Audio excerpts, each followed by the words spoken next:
Outra noite de lives, ao vivo mais uma vez. Vamos se organizar por aqui.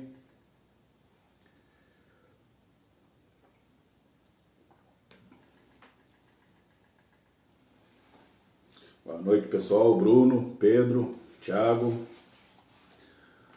Rogério Bermudes, professor Rogério Bermudes, Leonardo Cunha, Natanael, Eduardo Anselmo, Estância Rincão. Maravilha, pessoal. Ale Fernandes, Renan Kaufmann.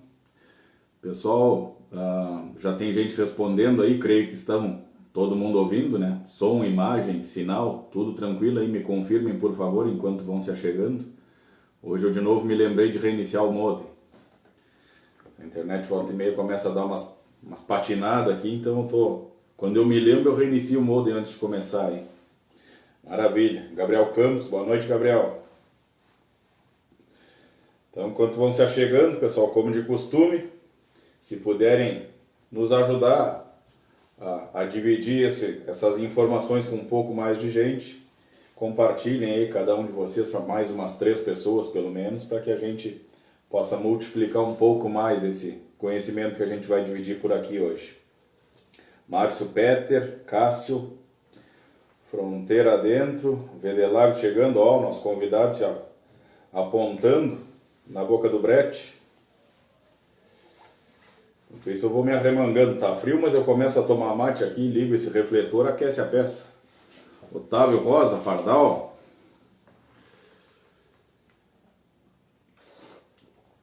Marina, novamente conosco. Camille Flores. Júnior Kopp. Miguel Schneider. Olha aí, gurizada, se achegando. Vamos ver se o nosso convidado solicita a participação aí, enquanto a gente vai aguardando o pessoal chegar. O Vedelago já nos cumprimentou aí. Solicita a participação aí, amigo velho, que eu te autorizo aqui. Ou de repente eu te acho. Vamos ver.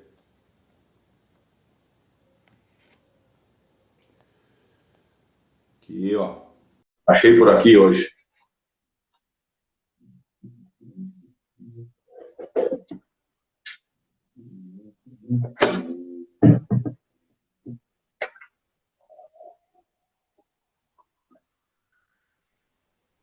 Vai compartilhando a tela. Boa noite, Anderson. Ouve bem por aí, não? Tudo certo. Tô ouvindo bem. Som, imagem, tá tudo tranquilo pra ti? Tudo perfeito. Tá. O pessoal de casa está tudo ok, que esses dias deu uma travada, só saía o som, entendendo, não aparecia. Daí a gente teve que sair, voltar.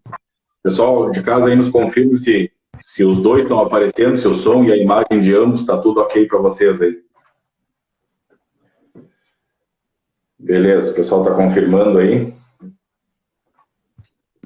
Show de bola. Anderson, vou dar uns recados iniciais aqui, como de costume eu gosto de fazer no início da live, até para ir dando tempo do pessoal ir se achegando, tá? Daí eu, assim que der os recados, faço a abertura oficial aí, a gente te apresenta e a gente começa a interação, tá?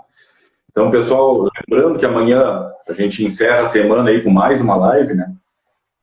Outro tema que foi escolhido por vocês também, completamente operacional, o tema de amanhã, a questão das terceirizações operacionais, os riscos e as vantagens da gente utilizar esta alternativa.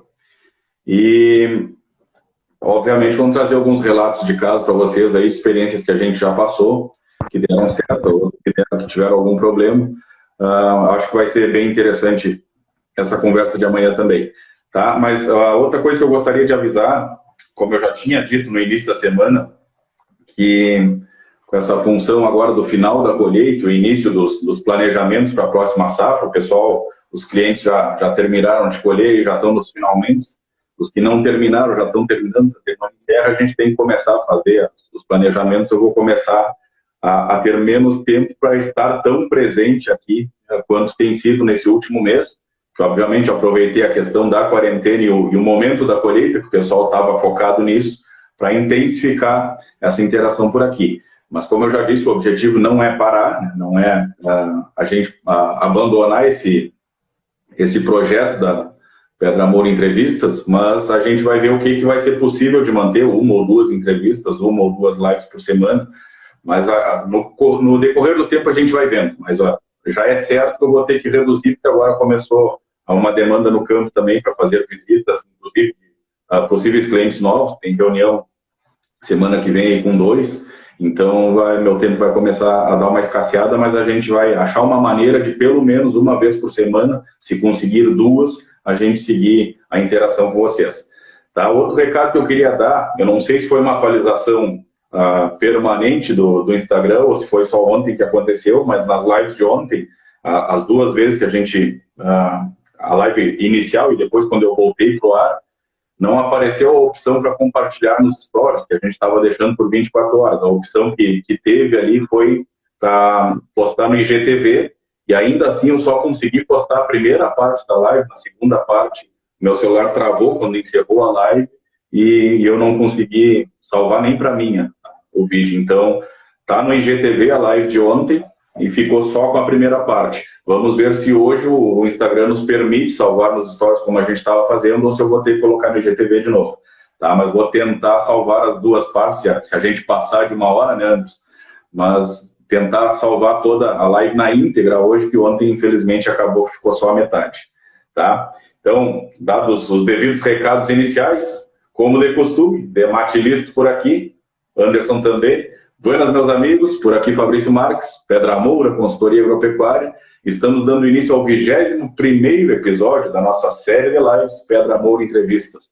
Uma série que tem o objetivo de trazer convidados e temas específicos, especiais para a gente falar, que é abordando dentro do universo, né, da grandiosidade, vastidão de temas que envolvem o universo da integração lavoura-pecuária em terras baixas, tentando ser um pouco mais específico a cada live, contando com a participação, às vezes, de algum especialista, como é o caso de hoje.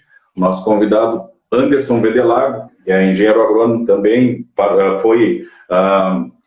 foi funcionário do IRGA por algum período e hoje está atuando aí na iniciativa privada, na Orizisoy, junto com seus sócios Valmir Menezes e Cláudia Lang, trabalhando aí como a origem dentro do IRGA já era da pesquisa, né, vindo atuar na parte de consultoria, mas mais recentemente voltando a focar muito mais na questão da pesquisa. Eu acho que eu vou te passar a palavra, tu complementa a tua apresentação e conta um pouco da tua trajetória para nós e, obviamente, apresenta a Orizisoy antes da gente começar no nosso tema da noite de hoje. Seja bem-vindo, amigo velho. Tá bem, obrigado, Fabrício. Agradeço a todos que estão acompanhando. É um prazer, é uma honra estar com vocês hoje. Quero cumprimentar o Fabrício e todo o time da Pedra Moura pela iniciativa inovadora das lives e dessa maneira totalmente atual aí de comunicação. Eu acho que vocês estão de parabéns. Eu tenho acompanhado algumas e estou muito contente porque vocês estão com um nível muito bom das discussões e dos temas. Maravilha. Eu sou engenheiro agrônomo, sou natural do oeste de Santa Catarina, então a graduação em agronomia foi na cidade de Itapiranga, na Faculdade de Itapiranga. Me formei em 2010 lá e em seguida, quando estava me formando, eu fui contratado pelo IRGA para trabalhar no projeto de soja na várzea. Foquei bastante na época, junto com o time de pesquisa e extensão do IRGA, em desenvolver estratégias de manejo de soja. O IRGA também, na época, tinha um projeto, um convênio com a CCGL Tech para desenvolvimento de cultivares de soja. Então, nesse período se lançou a Tech IRGA, até hoje permanece no mercado, né? Foi um período muito, muito produtivo e um trabalho bem prazeroso para nós. Nesse período também tive uma pós-graduação pela URGS no departamento de solos, e foi possível aprofundar um pouco os temas de adubação da soja, né? E fico contente de poder conversar hoje num tema que é um pouco mais a minha formação, porque vira e mexe no dia a dia a gente trabalha o manejo como um todo da soja, e hoje a gente vai focar um pouquinho mais num tema que a gente tem se dedicado aí desde 2011, 2012, a entender um pouco melhor. Começo a conversa um pouco mais técnica, falo 2 minutinhos, depois eu vou a palavra para ti, Fabrício. Desde 2011, a gente tem, todos os anos, um trabalho de adubação de soja, tanto em coxilha quanto em várzea. Acho que a gente evoluiu bastante aí nesse período. Os primeiros trabalhos, lá em 2011, o potencial de produção era bem menor do que é hoje. A resposta da adubação ela era pequena e às vezes nem acontecia por vários fatores, né? E hoje, graças ao trabalho de muita gente, não vou citar muitos nomes, mas cabe uma menção ao IRGA, à Universidade de Santa Maria, à Embrapa, ao UFPEL, ao URGS, e também aos agrônomos e técnicos privados, muitos produtores, que estão desenvolvendo um trabalho excelente aí no avanço da soja na metade sul.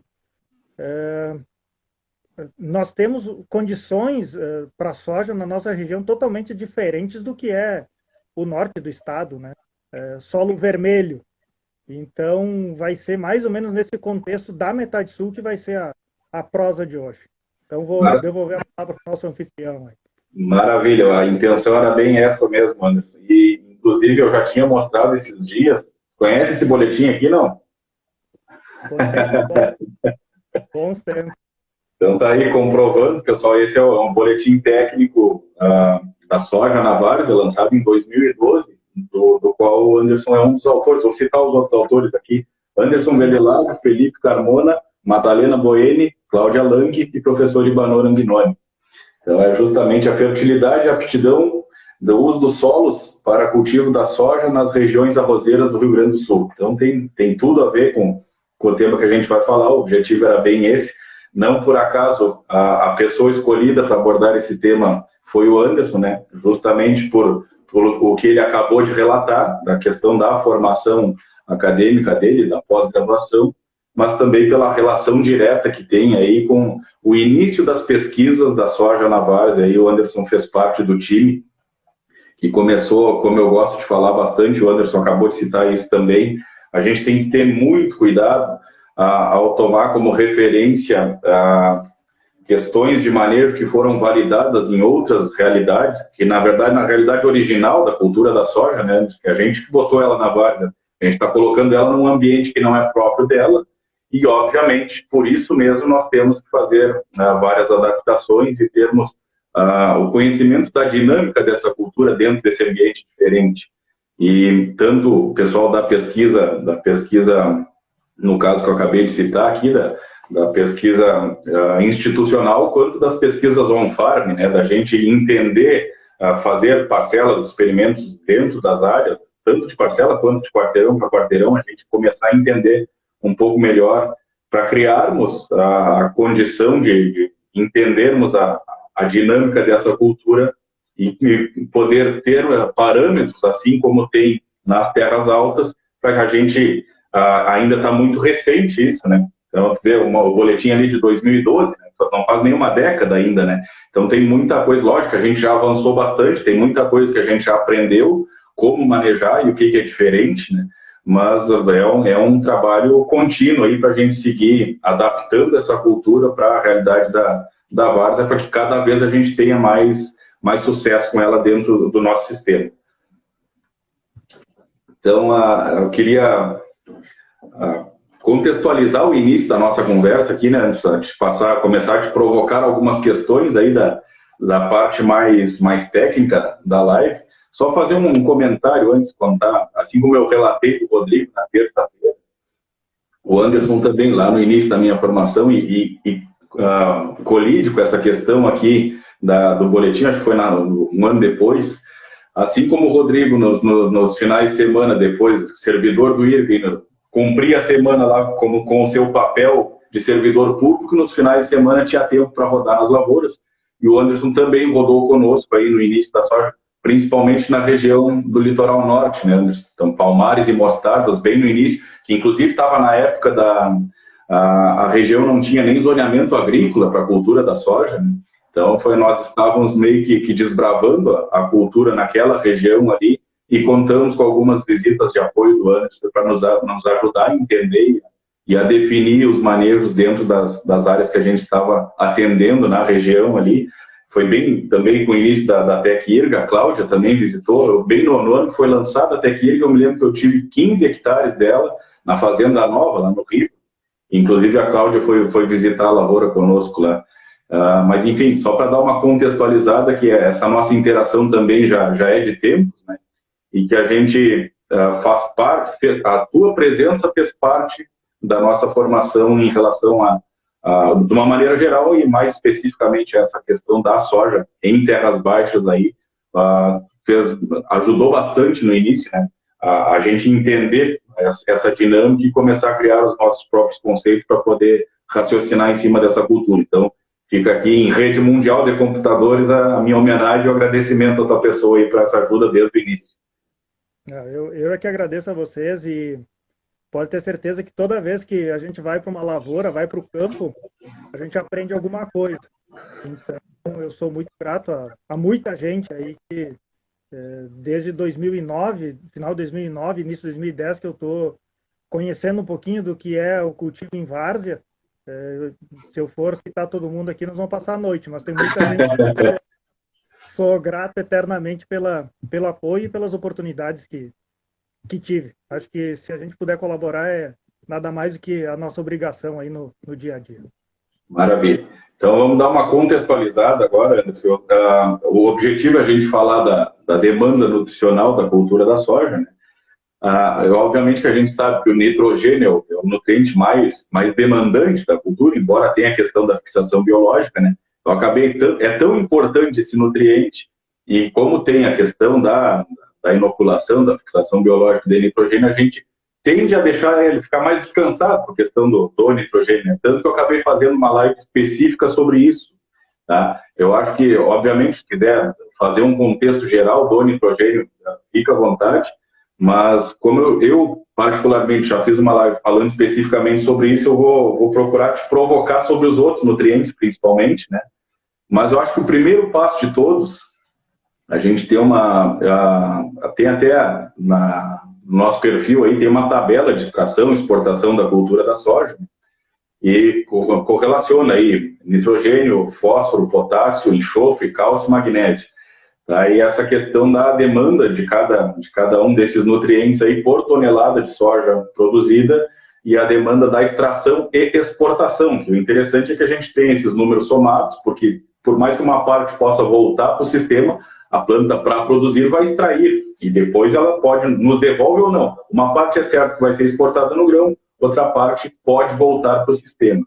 Mas essa questão das quantidades, né, do que a gente extrai e exporta, somadas, que é o que eu queria chamar a atenção agora nesse início, lembrando que o nitrogênio é o que mais demanda. Eu fiz um comparativo na live que eu falei sobre isso. Se a gente fosse, para colher 50 sacos, se fosse botar ureia, se fosse colocar esse nitrogênio todo via adubo, a gente gastaria mais de meia tonelada de ureia, em torno de 550, 555 quilos de ureia para colher 50 sacos de soja. Então, tamanha a demanda do nutriente pela cultura, né?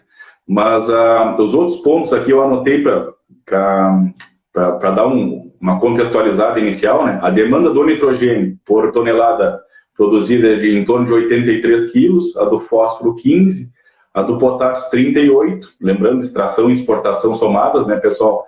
Depois o enxofre é 12, é quase 1 para 1 em relação com o fósforo, né? Um pouquinho menos, mas é quase equivalente ao fósforo. E o cálcio e o magnésio, o cálcio é 7, o magnésio é 15, que é a mesma proporção de que a gente precisa de fósforo, né? E aqui cabe, eu estou fazendo isso propositalmente para começar o assunto falando da calagem. Então, o cálcio e o magnésio que tem, e a gente às vezes esquece que o calcário, muito mais do que um corretivo, ele é um fertilizante desses dois nutrientes aí, macronutrientes fundamentais para a cultura da soja. Vocês percebam que o magnésio tem a mesma demanda do que o fósforo. Então, inclusive, ele faz parte da molécula da clorofila, lá tem relação direta com o fotossíntese, né? Se tiver deficiente, vai comprometer. Então, acho que o primeiro passo de todos, antes de nós falarmos dos nutrientes em si, E como no arroz, a tendência do pessoal arrozeiro, por tradição, é ficar mais descansado com a questão da calagem, porque a água eleva o pH, a famosa alcalagem. Inclusive, isso às vezes dificulta que a gente consiga convencer o produtor, quando está iniciando na soja, que a calagem para a soja, para a cultura de sequeiro, é fundamental. E eu fiz essa introdução aqui, contextualizando justamente para a gente chamar a atenção do cálcio e do magnésio, muito mais que a elevação do pH. Embora a elevação do pH vai aumentar a disponibilidade de todos os nutrientes ou reduzi-la, né, se a gente não manter baixa, se a gente não elevar o pH.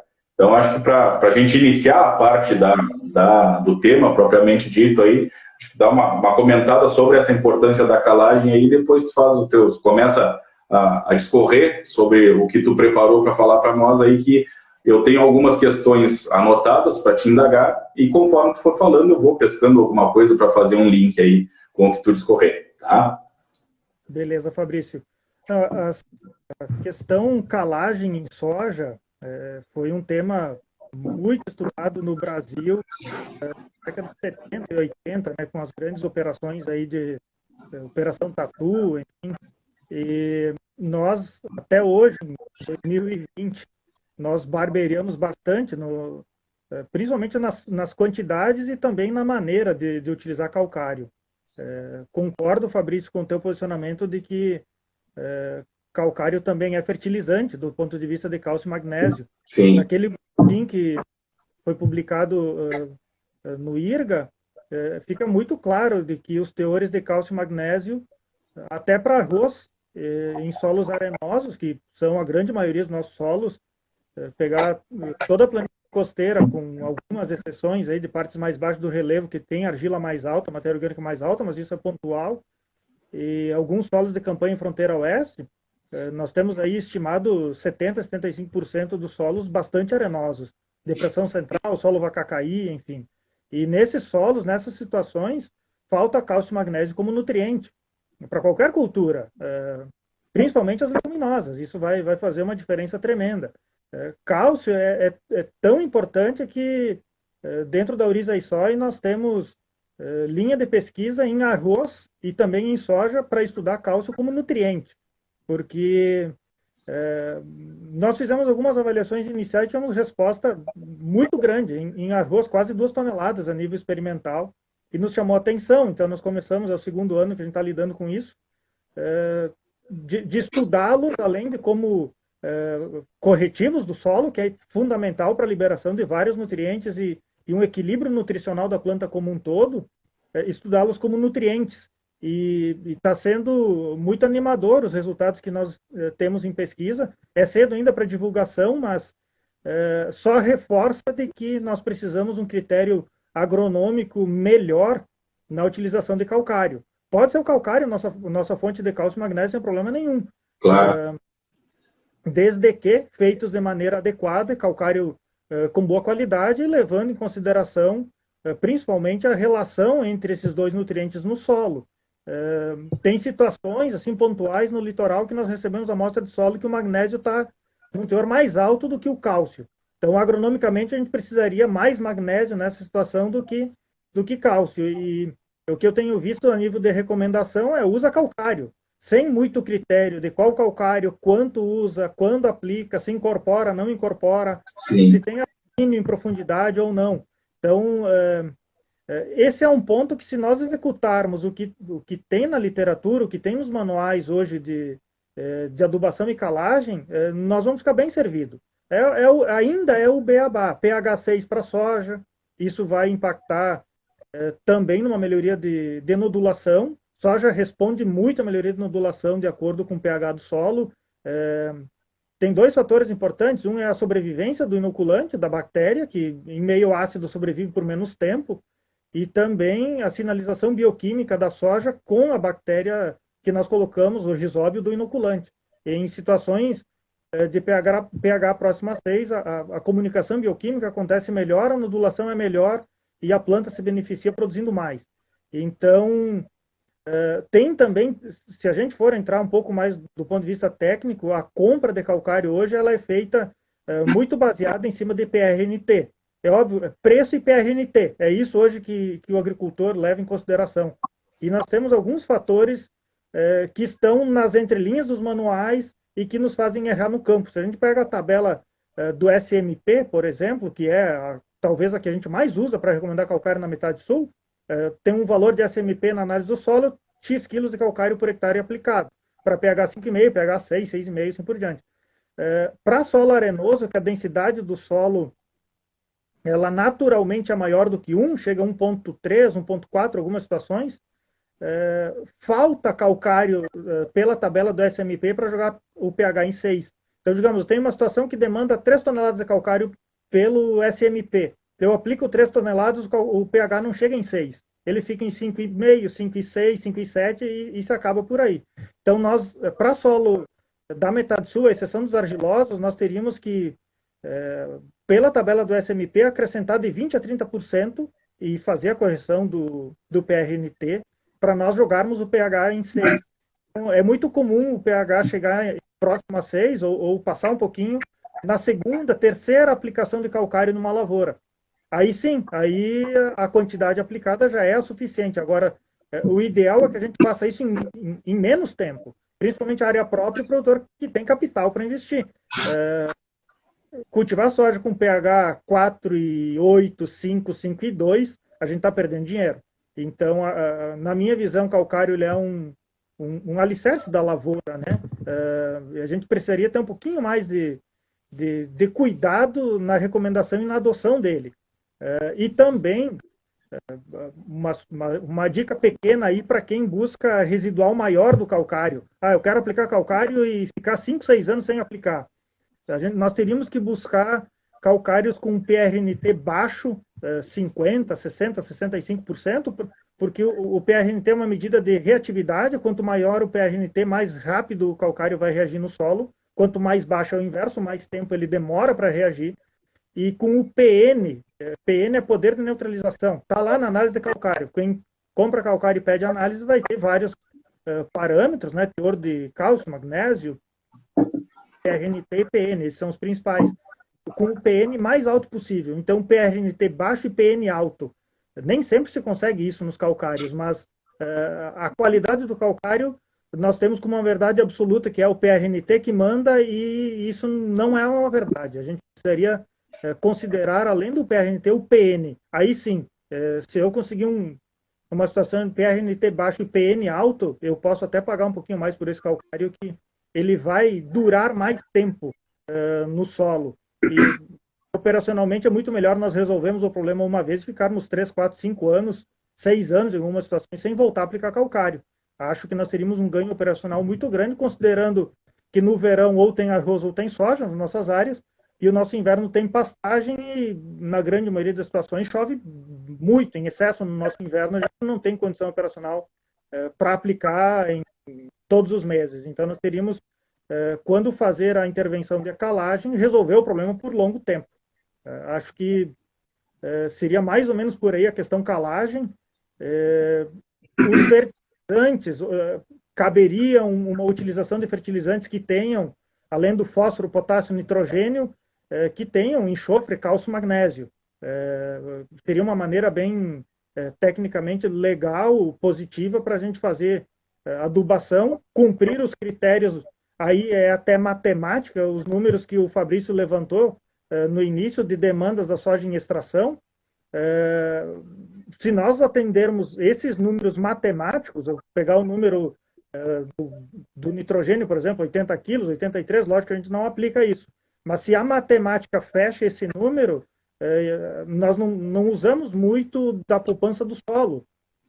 Fósforo, em P2A5, é mais ou menos 20 quilos de P2A5 que a soja absorve para produzir 1 tonelada. Se eu coloco 100 quilos lá, eu tenho adubo para produzir 5 toneladas. Então, se levar em consideração o que a soja extrai, matematicamente a gente fecharia muito fácil as recomendações de fertilizantes, e isso serve para qualquer cultura, para arroz também. Eu sei que se falou em alguns momentos, ontem, acho que o Rodrigo também falou isso. Tem uns trabalhos bem interessantes do Adilson Oliveira Júnior, que é pesquisador da Embrapa Soja de Londrina, monitorando o que o produtor aplica e o que é exportado no grão e lavouras de alta produtividade do Paraná. Uhum. Que todas as lavouras estão com balanço negativo, principalmente de potássio. Ou seja, está empobrecendo o solo. Eu colho 4, 5 toneladas de soja, ou mais às vezes, e aplico para colher 3 toneladas. Então, ao passar do tempo, a fertilidade cai. Então, a rotação de arroz, soja, a integração com a pecuária, ela é muito boa, ela é necessária, desejável, mas ela não faz milagre do ponto de vista de fertilidade do solo. É óbvio que expõe a menor perda de nutrientes. Agora, se não tem nutriente ali, ele não se cria. De alguma maneira, a gente tem que aplicar. É bem essa questão, tanto que eu tinha falado antes, da questão da extração e da exportação, né? Que a extração pode retornar para o sistema, a gente manter, pegando esse gancho, que falou aí da questão da integração, que é o nosso foco principal de trabalho aí. Eu tenho falado isso também, né? Que a gente tem que entender que a forrageira é uma cultura também, aí ela vai demandar para produzir X toneladas de matéria seca, que ela tem o seu potencial lá. Se a gente quer que produza, vai ter que entregar para ela condições nutricionais para que produza, assim como as culturas de grão. Essa questão que tu falou aí, é lógico que o objetivo principal desse tipo de integração, desse tipo de sistema, é para a gente evitar as perdas no sistema, né, para manter os nutrientes ciclando e reciclando dentro do sistema, evitar que a gente perca eles, mas obviamente cada cultura que a gente entregue para ela a sua condição, a sua exigência nutricional para que possa produzir também. Então essa questão que tu falou aí do potássio, de ficar com balanço negativo, nós estávamos notando isso nas lavouras do litoral norte, inclusive, de estar acontecendo, eu citei isso na live com o Rodrigo, de estar acontecendo o inverso, arroz em resteva de soja estava colhendo menos, porque a soja, geralmente, na região tem um potencial muito alto, e na Fazenda Nova, no caso do Rio, ali, que sempre colheu bem, então, estava acontecendo exatamente isso, né? Essa questão aí das lavouras de arroz em cima das restevas de soja, começando a produzir menos. Então, isso fica muito evidente, e na época, eu me lembro que a tomada de decisão foi justamente essa de começar a importância, né, da gente se alertar para a importância da fertilização das pastagens também, pensando em, primeiro, se colheu bem, repor o que a gente extraiu, se colheu mais do que a gente adubou, de algum lugar saiu, e foi do estoque que tinha no solo. Então, se a gente não repor, no mínimo teria que, através da pastagem, repor e aproveitar a ciclagem que a pastagem vai proporcionar, que a cobertura de inverno vai, ainda mais se tiver pastejo, que intensifica aí o rebrote e a ciclagem, mas no mínimo teríamos que repor o que foi extraído a mais. Mas pela lógica, para a gente ir elevando os níveis, eu vi que bem no início da live ele já teve uma pergunta sobre a adubação de sistemas, acho que depois, mais no final, a gente começa a buscar as perguntas para ir respondendo, mas o primeiro passo antes de chegar nesse ponto, já dando um pouco da minha opinião aí, é nós elevarmos os níveis críticos, né? Chegar, pelo menos, atender o suprimento necessário para atingir os níveis críticos e, a partir daí, começar a pensar em alguma coisa do tipo. Antes, nós vamos estar sempre, vai estar sempre tirando, um vai estar tirando do outro, né?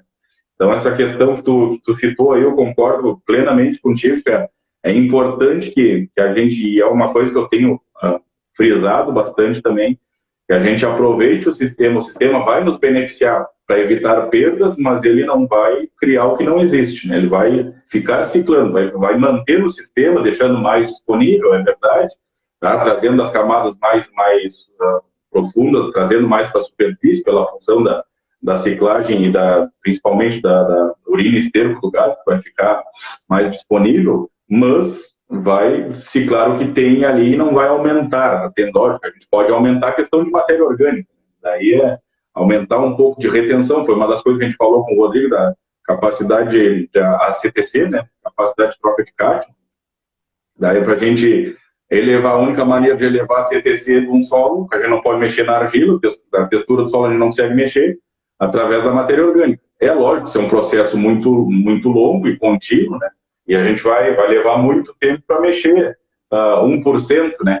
Mas tendo essa função do sistema, a gente evitando de perder já é um baita passo. Essa que é a grande verdade. Então, acho que encaixa bem aí. E pegando o gancho do que tu falou, eu abri aqui enquanto tu falava a tabela da porcentagem de disponibilidade dos nutrientes de acordo com o pH, e tu citou aí um pH de 4 e pouco, né? 4,7, 4,5, se eu não me engano. E aqui tem o nitrogênio, por exemplo, pH em 4,5 está 20% disponível. 5,5 ele passa para 50% a disponibilidade. Aliás, 5 ele passa para 50%, 5,5, 75, quando chega em 6, 100% disponível. Então, a relação que nós começamos falando aí da questão da correção do pH, né? Tá, os outros nutrientes também. Pegando a faixa que tu falou ali, o fósforo entre 4,5 e 5 vai estar entre 30% e 32% disponível, tão somente. Daí, às vezes, tu citou aí que nós colocar 100 kg de P2O5 com um pH desse, então bota só calcário e nem faz fosfatagem. Então, pessoal, e geralmente o pessoal faz ao contrário, que é aumentar a dose de adubo e o pH está lá embaixo. Nós estamos rasgando dinheiro, né? Botar 100 pontos de P2O5, que nem tu falou, com pH entre 4,5 e 5, 32% no máximo desse fósforo vai estar disponível. Então, na hora, a gente primeiro tem que fazer a base, né? Corrigir, fazer a lição de casa, corrigir para depois começar a pensar na adubação em si, né? E pegando um gancho do que tu falou também, Anderson, para te devolver a palavra aí, dessas adubações mais completas, a gente tem feito em alguns produtores onde a lavoura já está mais na mão, a operação já está dominada, a gente tem começado a pensar mais nesse tipo de coisa que tu falou, da adubação, quando tu citou enxofre, cálcio, termos adubos também, né? Não só... Geralmente se trabalha com MAP e cloreto, né? Vamos simplificar e ser bem claros. Uma decisão puramente operacional, para a gente ter um teor alto de fósforo, principalmente, e o K2O também, né? O cloreto também é bem concentrado, para ter uma concentração alta dos adubos, para que a gente trabalhe com doses mais baixas e possa ganhar rendimento. Num primeiro momento, a nossa preocupação é sempre essa, porque tem três coisas, na verdade, fundamentais que vão interferir bem mais no resultado do que propriamente a dose do adubo, que é a questão da época de semeadura e da drenagem, e essa questão da calagem.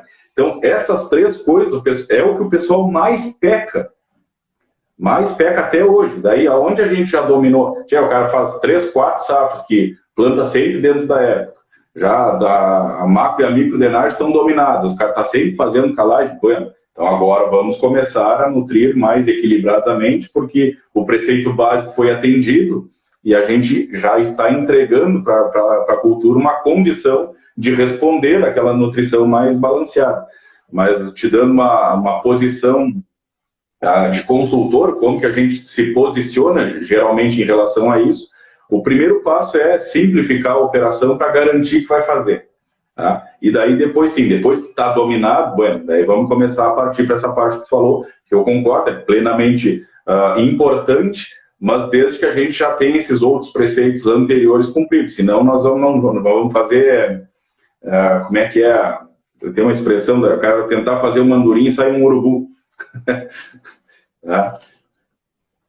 Não, é bem isso, Fabrício. Eu acho que nós estamos numa região que as culturas estão, principalmente a soja, né, está em expansão de área ainda, né. Nós tivemos um crescimento muito grande em 2011, 12, 13, eu acho que foram os anos de maior expansão de área plantada de soja no Brasil.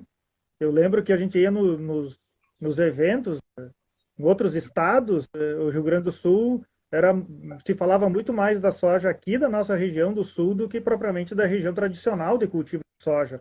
Então ficou uma imagem nacional aí do que se fez de aumento de área de soja aqui na região. E é óbvio que muito produtor novo, muita novidade, isso é normal, e um ambiente para os produtores mais experientes em soja, quem vinha de Passo Fundo, Cruz Alta e Birubá, vem para um solo sedimentar da nossa região, esses caras até hoje eles fogem da várzea. Eu vi um caso no litoral norte aí, produtor lá de cima que numa área sistematizada estava tapando o dreno. Então é justamente o contrário que nós precisamos. A questão várzea, quem domina, quem sabe manejar são os nativos. Eu venho de fora, de uma outra região, e ninguém melhor do que o técnico, o produtor de arroz, para saber dominar a drenagem. Eu tenho alguns pontos aqui que eu separei numa colinha aqui ao lado, nos slides. Tem um trabalho que a doutora Cláudia fez no IRGA em 2008, foi antes de eu entrar no IRGA, um ensaio em que ela cultivou soja com um nível de adubação médio daquela época e provocou alagamento do solo em algumas parcelas, de 2, 4 e 8 dias de lâmina d'água. Isso era sistematizado na estação de Cachoeirinha. Uhum. Eu quero trazer um número só para vocês. Em 2 dias, a soja perdeu 15 sacos de produtividade. 2 dias de encharcamento do solo com lâmina d'água, perdeu 15 sacos. Então, digamos, o tratamento padrão sem encharcamento deu praticamente 4.000 quilos, deu 3.985 quilos. Em 2 dias de lâmina d'água, deu 3.050 quilos por hectare. Então, quantas vezes de 2 dias nós temos de encharcamento na nossa lavoura de soja na Zona Sul, campanha, litoral? Lógico que se a gente pega uma semana de chuva de encharcamento é uma situação, mas nós ainda temos ineficiência de drenagem. Então, eu fiz uma adubação para colher 5 toneladas de soja e com bom manejo, época de semeadura, cultivar, densidade, depois nós vamos falar um pouquinho de densidade, interação de densidade de semeadura com resposta a adubo. Se eu tenho encharcamento, o meu potencial de resposta ele diminui drasticamente. Então, nós precisamos evoluir muito nas drenagens de precisão, com sistemas de RTK, enfim, os vários sistemas disponíveis que tem aí, para nós termos lavouras uniformes, porque nos anos chuvosos, nas partes altas nós temos soja muito boa e no baixo não tem soja. E no ano seco é o inverso, muitas vezes. Então, nós temos que uniformizar as nossas lavouras através da drenagem. E aí sim, nós vamos poder investir mais em fertilizante, poder apostar um pouquinho mais em cultivar de maior potencial, e isso vai impactar em maior retorno. Nós muitas vezes colocamos o operacional na frente da técnica. Eu concordo, Fabrício, a posição de consultor hoje é colocar o operacional em dia. Resolveu isso, ou deixou isso uma dor menor para o agricultor, a chance de colher mais aumenta. Claro. Agora, não tem como fazer mágica se está faltando muita máquina. Eventualmente é melhor nós cairmos fora de área de menor potencial, ou a área que o pH está em 4 e pouco, como ainda nós plantamos soja, e plantarmos uma área com mais domínio. A rentabilidade ela não é só ligada à escala. Tem agricultor hoje de 300, 400 hectares que ganha mais dinheiro do que um cara de 2, 3 mil hectares. Então, a gente precisa colocar os pontos principais da agronomia em prática. Cabe uma reflexão bem grande nesses pontos. As questões de MAP e cloreto apenas para nós pode ir bem 1 ano, 2, 3. Agora, no médio prazo, nós precisamos mudar drasticamente isso. As pastagens são uma opção excelente. Como técnico e muitas vezes recomendante, é óbvio que nós queremos a maior otimização operacional possível das máquinas. Agora, toda operação que ela é feita a lanço, por exemplo, uma adubação de pastagem de aveia ou azevém, ou um consórcio trevo-azevém, que eu vou fazer uma adubação a lanço. Procura colocar o adubo mais completo, que vai ter menos concentração ou de fósforo ou de potássio, procura colocar a lanço. Essa é uma oportunidade excelente para nós colocarmos o cálcio, o magnésio, o enxofre solúvel.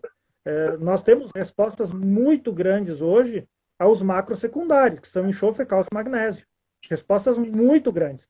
Então, uma maneira de nós termos maior potencial e estabilidade produtiva é fechando esses gargalos que nós temos nos nutrientes, que muitas vezes nós não damos a devida importância na adubação. E na hora de comprar o adubo, esse adubo ele custa um pouquinho mais e a gente acaba indo para outro lado de trabalhar com MAP e cloreto. Então, esse é um ponto, só lembrar aí, vou reforçar os 15 sacos a menos aí por 2 dias de encharcamento com lâmina d'água no solo, né? Agora, esses 2 dias de lâmina, eles podem se equivaler a 2 dias de 200 milímetros, por exemplo, é algo similar, claro. Isso acontece nas nossas lavouras. E um ponto também para falar de sistema, eu, pecuária, entendo só do assado, e principalmente se me derem a carne assada, mas um trabalho em Uruguaiana, um com arroz e um com soja. Eu vou me focar mais no trabalho de soja aqui. com níveis de adubação em azevém, isso é uma área irrigada em pivô, na propriedade do Walter Arns, na da propriedade. Então, nós tivemos níveis de adubação na azevém e no verão nós tivemos níveis de adubação na soja. Do azevém nós medimos massa seca, que com nível, só com 36 quilos de nitrogênio, só ureia, ele produziu 4,4 toneladas de massa seca, e nós tivemos um nível que nós chamamos de alto de adubação. Até hoje, sinceramente, eu não vi lavoura com esse nível de adubação e não sei se economicamente é viável. Mas nós, a nível de experimental, nós colocamos um tratamento com 150 quilos de nitrogênio, 90 de fósforo e de potássio. Aumentou em 70% a produção de massa seca do azevém. Então, de 4,4 nós passamos para mais de 7 toneladas de massa seca de azevém. E no verão, bom, nós medimos, antes de plantar a soja, nós medimos os teores de fósforo e potássio da análise de solo. Subiu os dois. Você coloca no inverno, se faz análise lá em outubro, os nutrientes estão lá. Lógico que esse solo da Águas Claras era um solo bom, teor de argila bom, argila expansiva, teor de matéria orgânica médio, então é um solo que segura mais nutrientes do que um solo arenoso. E nós tivemos níveis de adubação na soja, desde zero de adubo até níveis bastante altos de adubo na soja. Fazer um resumão, é melhor nós termos bom, aí o adubo, repetir, o adubo do azevém a lanço e o adubo da soja, principalmente fósforo, na linha de plantio. A soja respondeu mais a uma dose média de adubo fosfatado na linha do que uma dose bem alta a lanço no azevém, em área de pivô, sabendo que o pivô nós não temos deficiência hídrica e o fósforo é totalmente dependente de água para a planta absorver. O fósforo lanço dá um veranico, além de água, está faltando fósforo. Ele não tem mobilidade em solo com pouca água. Então, o que isso nos diz? Se eu trabalhar com toda a adubação a lanço, eu estou perdendo dinheiro, principalmente pensando em fósforo, que é um nutriente pouco móvel. Os melhores tratamentos para nós foram uma adubação média no azevém, falando em produtividade de soja, uma adubação média no azevém e uma adubação média na linha de semeadura da soja. Então, eu ir para um extremo de uma adubação muito alta, toda a lanço, no inverno e zero no verão, não é legal. Então, até eu coloquei umas considerações, assim, eu sou favorável à adubação de sistema, só que eu não posso jogar todo o adubo em um momento único do sistema que eu tenho, ou todo no inverno ou todo no verão. Precisamos de um parcelamento maior. Então, dentro da adubação do sistema, eu tenho que adubar bem a planta que está naquele momento no sistema. Um excesso de adubo na pastagem ou na soja é antieconômico, e eu tenho um risco ambiental de uma chuva de 200, 300, ou se a gente voltar uns 3, 4 anos para trás, de 400 milímetros, 500 milímetros, como nós tivemos já em 20 dias, 15 dias, e os nossos solos, principalmente os nutrientes móveis, serem perdidos. Aí entram vários nutrientes, o potássio é um deles, os sulfatos, né, o enxofre também, ele pode perder um pouquinho, alguns micro, então nós precisamos de em resumo, de uma boa adubação da cultura que está naquele momento. Eu tenho azevém, eu tenho trevo, eu tenho aveia, aduba bem naquele momento, e a cultura de verão aduba bem naquele momento também. A gente até fica triste quando vê uma adubação com uma pastagem com zero de adubo, aproveitando o que sobrou da soja ou do arroz. Não conta com isso. Aduba, porque a resposta econômica ela vem. Felizmente, nós não conhecemos nenhum agricultor que está com financeiro apertado por adubar bem lavoura. Já o contrário, infelizmente, às vezes a gente encontra. Essa questão foi bem interessante, esse teu relato aí, Anderson, e a função da importância da planta cultivada durante o período de inverno, aí da forrageira em si, fazendo o papel de manter esses nutrientes no sistema, como tu bem frisou. Inclusive, aqui no Centro Tecnológico do Chasqueiro tem os experimentos de vocês com as áreas de trevo ali, né? E, inclusive, é muito interessante chamar atenção, inclusive, falar disso, depois eu explico um pouco melhor, mas está sendo, no caso do arroz, né? Mas para ver a resposta, da curva de resposta ao nitrogênio em área com e sem trevo persa no inverno. Só que o trevo persa adubado e a área que não tinha trevo também foi adubada. Então, essa é uma questão muito importante para a gente ver a influência da planta cultivada fazendo o papel de manter esse nutriente no sistema. Fala um pouquinho para nós dessa questão aí, e se vocês já estão testando esse material, essa forrageira, precedendo lavouras de soja, né? A gente tem muito estudo já do trevo persa precedendo lavouras de arroz, eu já utilizei precedendo lavoura de sorgo, grão, né? E tive resposta, aumentou em 600 quilos a produtividade do sorgo, onde teve o trevo, né? Mas em lavoura de soja a gente não tem muita informação ainda, mas fora essa questão de preceder a lavoura de soja, essa diferença de com e sem a forrageira e as duas áreas ter sido adubadas é uma questão, eu acho que tem que chamar atenção. Sim, isso é bem interessante, porque em agronomia, principalmente pesquisa, é comparação, e nós temos que comparar, no caso de adubação, com justiça, né? A gente, às vezes, fato de produtor, eu tinha uma lavoura pós-pastagem, eu adubei o pasto e eu colhi mais do que uma do pousio. Claro, você colocou adubo ali nesse momento. Então, senão vira covardia, né? Comparar com e sem covardia, bater em bêbado, né? Exatamente. Então, ali, a nível experimental, tem uma parte com trevo persa, e tem uma adubação feita nele, e ao lado, uma linha que divide, ao lado é pousio, e recebe exatamente o mesmo adubo que a área do trevo. E nós temos níveis de adubação em arroz, plantado no trevo e no pousio. E a resposta que o trevo proporciona em fornecimento de nitrogênio e aumento de potencial produtivo do arroz é gritante. Você olha a parcela com 0 de nitrogênio do trevo e olha a parcela com 0 de nitrogênio do pousio, é um abismo a diferença. E isso é ciclagem e isso é nitrogênio que essa leguminosa fixa. É uma planta fantástica. Acho que nós precisamos aproveitar e vamos aproveitar o potencial que ela tem para o nosso sistema. Várzea, hoje os nossos teores de matéria orgânica, eles são, na grande maioria, muito, muito baixos. Matéria orgânica, em resumo, é nitrogênio. A maneira que nós temos de solucionar isso ou amenizar a limitação é com leguminosa. Então, esse sistema com uma leguminosa antecedendo principalmente o arroz ou qualquer outra gramínea, milho, sorgo, seja o que for, vai beneficiar muito essa gramínea. E nós estamos iniciando agora, Fabrício, até está em fase de instalação em Capivari do Sul, parcelas com trevo para cultivo de soja. Nós queremos saber se essa interação leguminosa-leguminosa, se ela é boa ou não, e também o consórcio trevo-azevém para soja, se ele é bom ou se é preferível só uma cultura, enfim, a gramínea. Então, a gente está começando isso agora, mas a nossa expectativa, até pelos resultados e o que tem disponível em outros sistemas, né, ervilhaca, precedendo soja, por exemplo, tem resposta positiva. Então, a nossa expectativa é que tenha uma resposta positiva, sim. Nós temos que ter um cuidado na questão doenças. Eu acho que nós não temos conhecimento ainda de possíveis patógenos que uma leguminosa como o trevo antecedendo a leguminosa soja do verão, se ele vai beneficiar o patógeno ou não.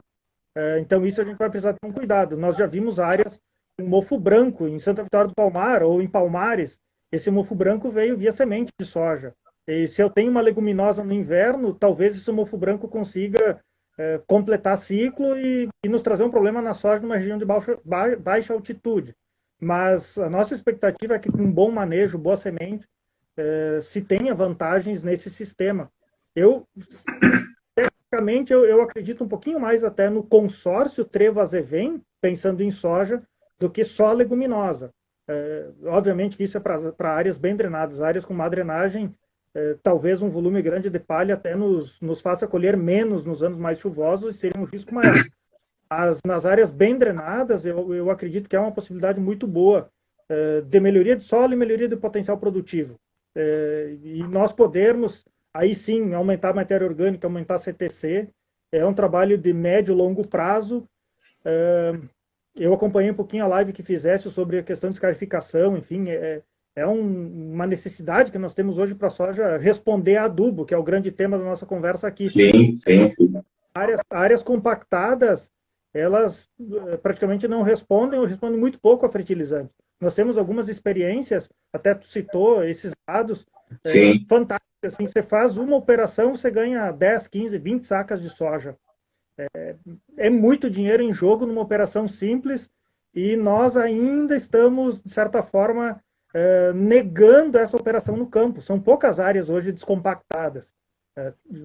E nós não temos como fugir disso, porque toda vez que entra arroz, que entra água, principalmente as áreas que tem taipa, em algum momento a compactação vai acontecer. A durabilidade da descompactação ou de um preparo mais profundo, ela é pequena, quem sabe 1 ano ou menos. Em algumas situações, solo siltoso é menos de 1 ano. E nós precisamos melhorar isso. Eu não tenho dúvida de que potencial produtivo e estabilidade produtiva hoje, nós temos 3 grandes fatores: compactação, excesso hídrico e irrigação. Se nós resolvemos esses 3 fatores, lógico que tem muito mais, né? Mas esses são, na minha visão como técnico, são os fatores que mais estão limitando o potencial da soja e resposta à adubação. Tem áreas com adubação excelente colhendo 20 sacos, 30 sacos, 40 sacos, por algum desses fatores. Ou está compactado, e isso eu vi vários pivôs compactados.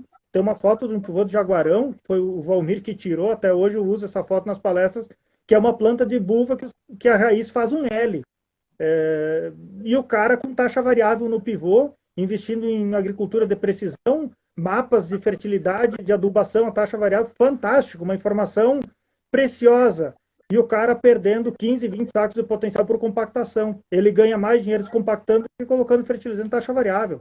Então, a ordem de importância dos fatores, nós precisamos ter muita clareza hoje e respeitar isso. Falar especialmente da questão do calcário, concordo, e depois tem alguns pilares maiores da nossa casa lavoura que a gente precisa fazer primeiro. Nós estamos fazendo nossa casa de cima para baixo, em algumas situações, preocupando muito com fungicida, inseticida, que tem que se preocupar, é óbvio, mas esses aí, eles apenas mantêm potencial, eles não constroem potencial maior, e esses nós conseguimos comprar. Eu vou numa loja e compro. Eu quero o produto A, o produto B. Agora, a formação do potencial produtivo passa pela nossa mão, como técnico, passa pela mão do produtor, e isso é mais difícil de fazer, e é nesses pontos que a gente precisa evoluir e ir rápido para nós termos, quem sabe, na próxima safra, daqui 5 ou 10 ou 15 anos, a metade sul colhendo igual ou mais soja que o norte do estado, porque historicamente nós perdemos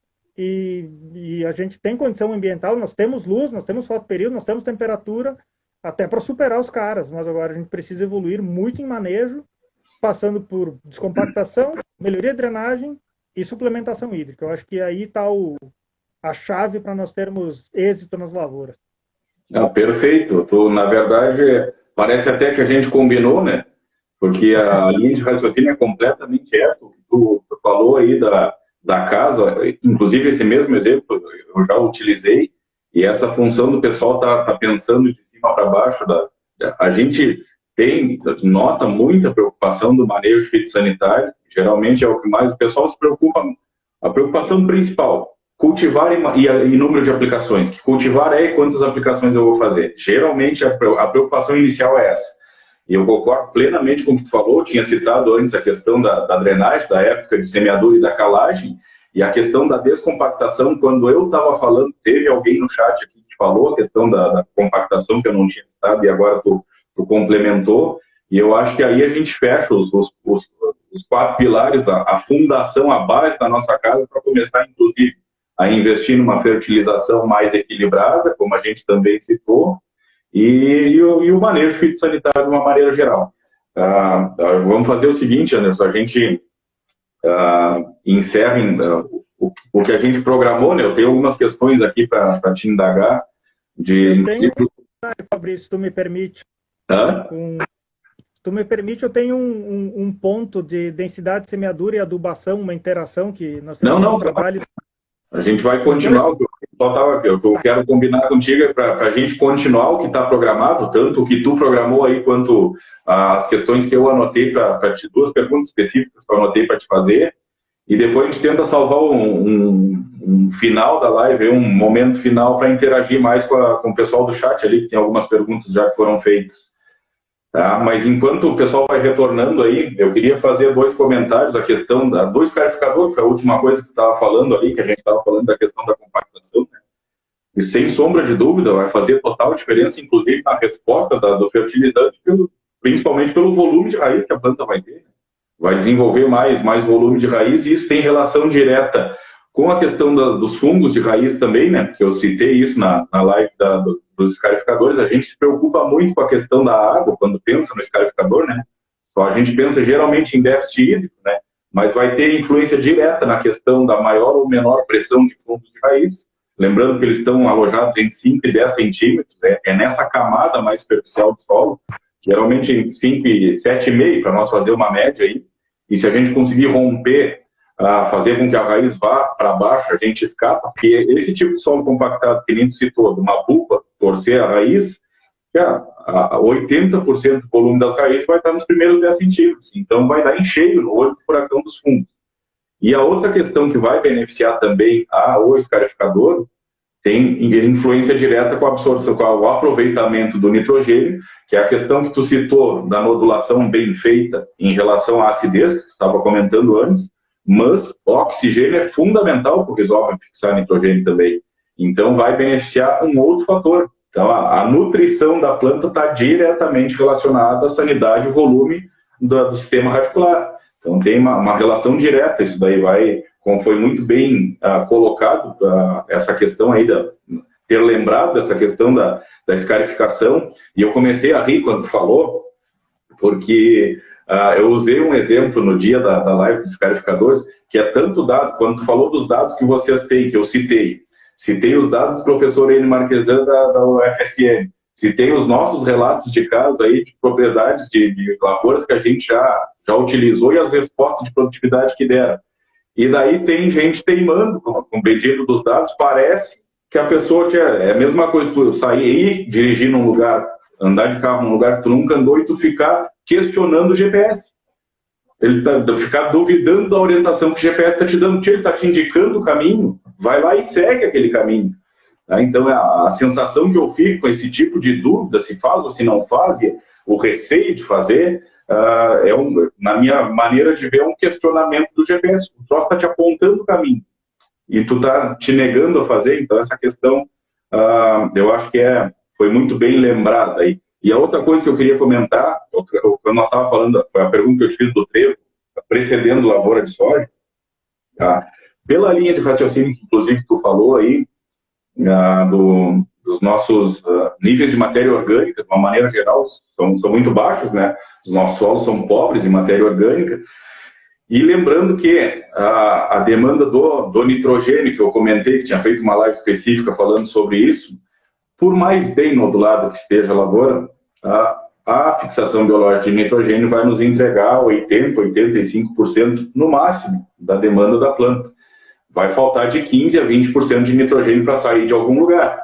E vai ser via fertilizante na adubação de base, via matéria orgânica, e meio que acabou por aí, né? Não tem muito de onde sair. Então, pela lógica, né, Anderson, essa questão desse suprimento de uma leguminosa precedendo a soja tende a dar resposta. E, dando o meu relato de caso agora, como de costume, sempre trazendo questões práticas, na Estância Santa Maria, lá no Gabriel Fernandes, que é um pecuarista nato, né, e depois, mais recentemente, aí, começou a ser lavoureiro também.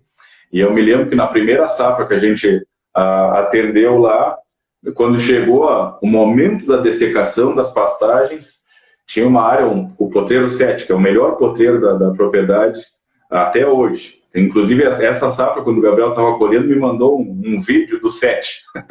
É sempre o potreiro que mais colhe. E era a melhor pastagem de trevo branco que eles tiveram na história da propriedade.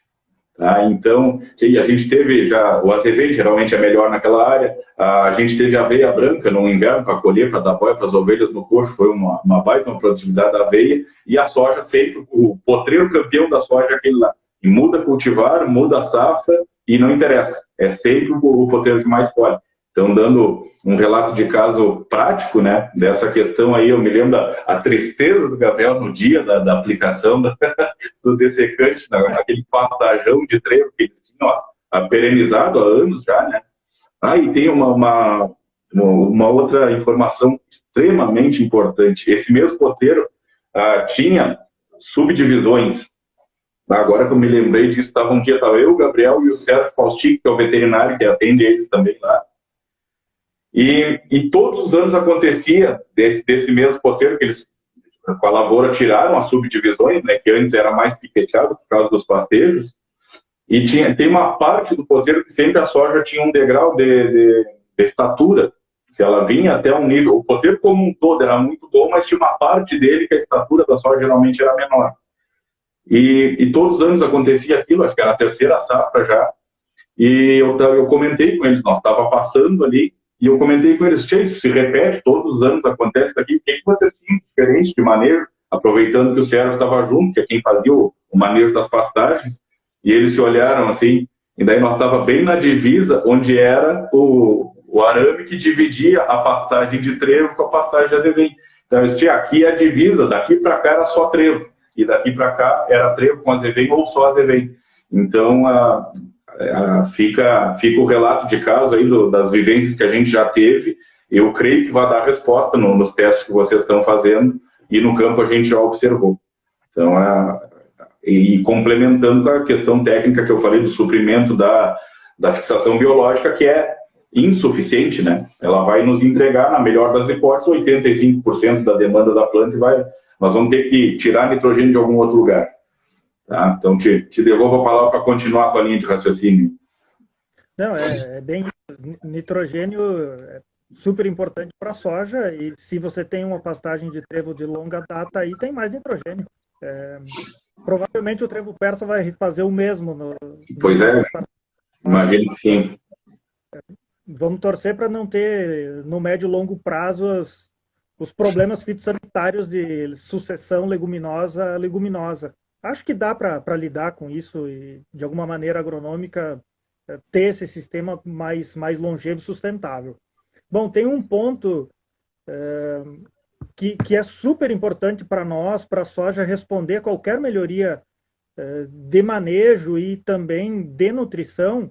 Vamos imaginar uma lavoura do ponto de vista nutricional perfeito, ou próximo a isso, com pH resolvido, sem compactação, uma área que não sofre de encharcamento e que tem suplementação hídrica por pivô, por exemplo, que é um sistema bem eficiente. É comum nessas áreas de maior potencial nós termos soja bem alta, aquela que muitas vezes o cidadão vai lá, faz uma selfie e compartilha por aí soja no ombro, no pescoço. Isso é péssimo. Isso é péssimo. Então, eu tive a oportunidade aí no início da Ouriçai, em 2014, 15 e até hoje, felizmente, de circular em várias lavouras da metade sul, várias situações de várzea, de áreas altas, e até hoje me chama a atenção que nós temos um excesso de densidade de semeadura. Praticamente 80% a 90% das nossas lavouras, a quantidade de semente que o agricultor deposita no solo é excessiva para aquela cultivar, para aquela situação. Por vários fatores de estabelecimento, os coeficientes aí que são necessários, mas nós jogamos um volume de semente muito grande. E isso é óbvio que limita o potencial de produção. Então, para procurar quantificar e entender isso, nós trabalhamos bastante, nós temos, eu vou falar em média, de 7 ensaios. Isso é feito na estação em Capivari do Sul, tem trabalhos no Chasqueiro, lá em Arroio Grande, tem trabalhos em São Cepé, no IAP, Instituto Agronômico de Pesquisas, e tem trabalhos em Uruguaiana, também fronteira oeste. Então, bem representativo dos vários ambientes da metade sul do estado. E na média de 7 ensaios, que foram conduzidos em 2 safras diferentes, então nós trabalhamos com 2 cultivares, uma de porte bem alto, vamos imaginar uma Tec Irga, uma Valente, Ponta, essas bem grandalhonas que se apertar em densidade numa condição boa, elas vão aí a 1,70 m, 1,80 m de altura. E nós procuramos pegar uma cultivar de porte médio. Vamos pensar numa 5958, numa Delta, mais ou menos nesse porte. Então, uma com potencial de chegar no ombro e outra com potencial de chegar na cintura, mais ou menos assim, em resumo. E nós trabalhamos com duas densidades de semeadura, 12 e 16 sementes por metro de linha, e variamos também a forma de colocar o fertilizante, ou na linha de semeadura, principalmente o fósforo e enxofre, né, ou a lanço.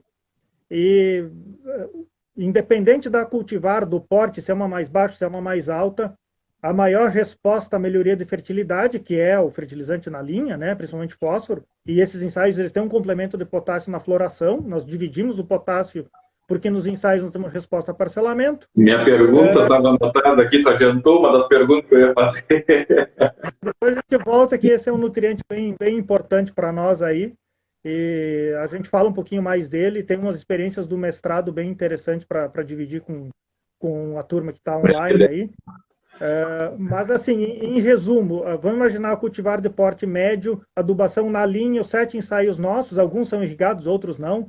Nós tivemos uma média de 80 sacas por hectare nas parcelas experimentais. E o pior tratamento nosso não foi a cultivar de porte alto com densidade alta com adubo a lanço.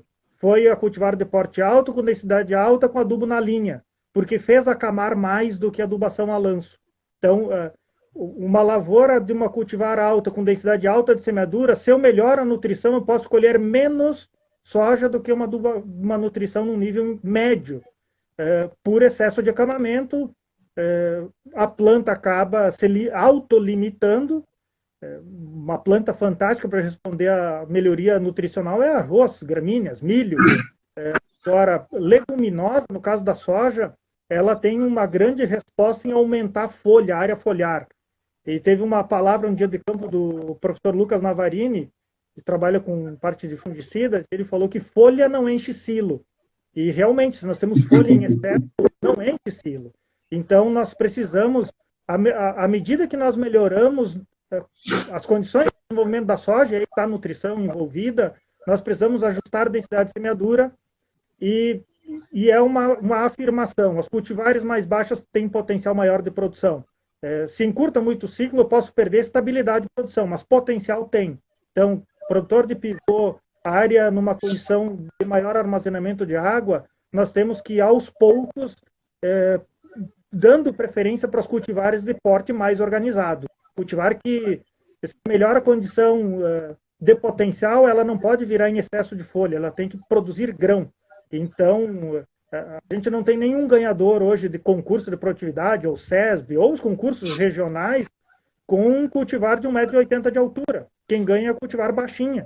Então, à medida que a gente melhorar o nosso almoço para a lavoura, nós temos que mexer em densidade e mexer em porte. Nós temos que reduzir porte. Isso é fundamental para nós e esse passo nós precisamos dar. A nível de pesquisa, todos os anos aí a gente trabalha com pelo menos 40 cultivares de soja, algumas conhecidas, outras novas, para lançamento, e todos os anos a gente faz um gráfico lá que chega no final, na média, as baixinhas produzem mais que as grandalhonas, e a gente precisa dar um passo a mais nas lavouras nesse sentido.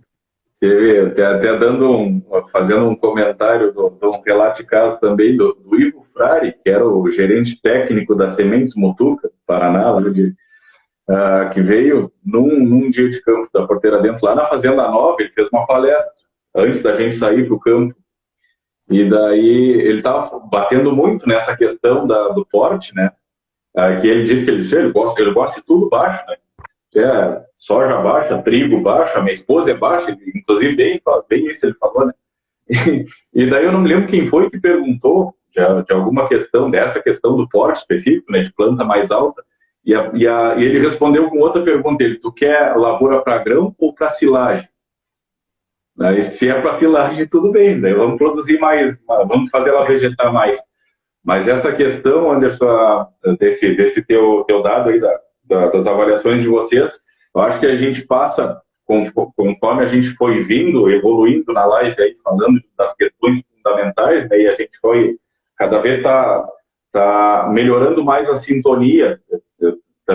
Eu adoro usar uma analogia para ficar mais fácil de entender, né? Mas a gente já está chegando, vai botar uma televisão para sintonizar os canais abertos, aí primeiro a gente bota para procurar, ela acha tudo que está disponível e sintoniza. Daí depois a gente vai melhorar a imagem, na sintonia fina, né? Daí vai ajustar som e imagem de cada canal lá. E eu acho que a linha de raciocínio é bem essa, né? A gente começou a live falando de coisas mais fundamentais, e esse tipo de coisa eu concordo plenamente tanto com os dados das pesquisas quanto das lavouras que a gente acompanha aí nessa década de atuação, e é um fato. Eu pegando tudo que tu disse, tanto do ajuste das densidades quanto do ajuste das cultivares especificamente, vai ter relação direta com a área específica, né, se ela já está corrigida estrutural e química e fisicamente, para que a gente possa ir encaixando. Inclusive, tem uma live que eu falei de como definir as cultivares de soja, é mais ou menos por essa linha aí que eu peguei. A gente tem que ter um mix de ciclos de maturação para escalonamento de colheita de risco, e, obviamente, que as mais precoces, as mais baixinhas, têm um teto produtivo mais alto, a gente tende a colocar em uns 30%, 33%, 35% no máximo, mas escolhe a dedo qual é a lavoura que vai colocar, né? Inclusive, fazendo ajuste de densidade, isso passa muito também pela questão operacional do operador em si. Eu tinha algumas propriedades que eu confiava tanto já na operação, que estava trabalhando, e às vezes, inclusive, dava uns embates, meu e do Munhoz, de eu baixar demais densidade de semeadura, né? Eles me chamavam de Fabrício Pouca Semente Marques. Mas era em alguns casos específicos, onde eu já confiava na turma que fazia a semeadura, né? E isso é um fato, né? A gente tem que ter esse cuidado, porque, é lógico, a função da pesquisa é nos entregar a informação o ideal. E a nossa função enquanto consultor é ajustar o que dá para realizar dentro o ideal e o realizável, que eu costumo falar, né?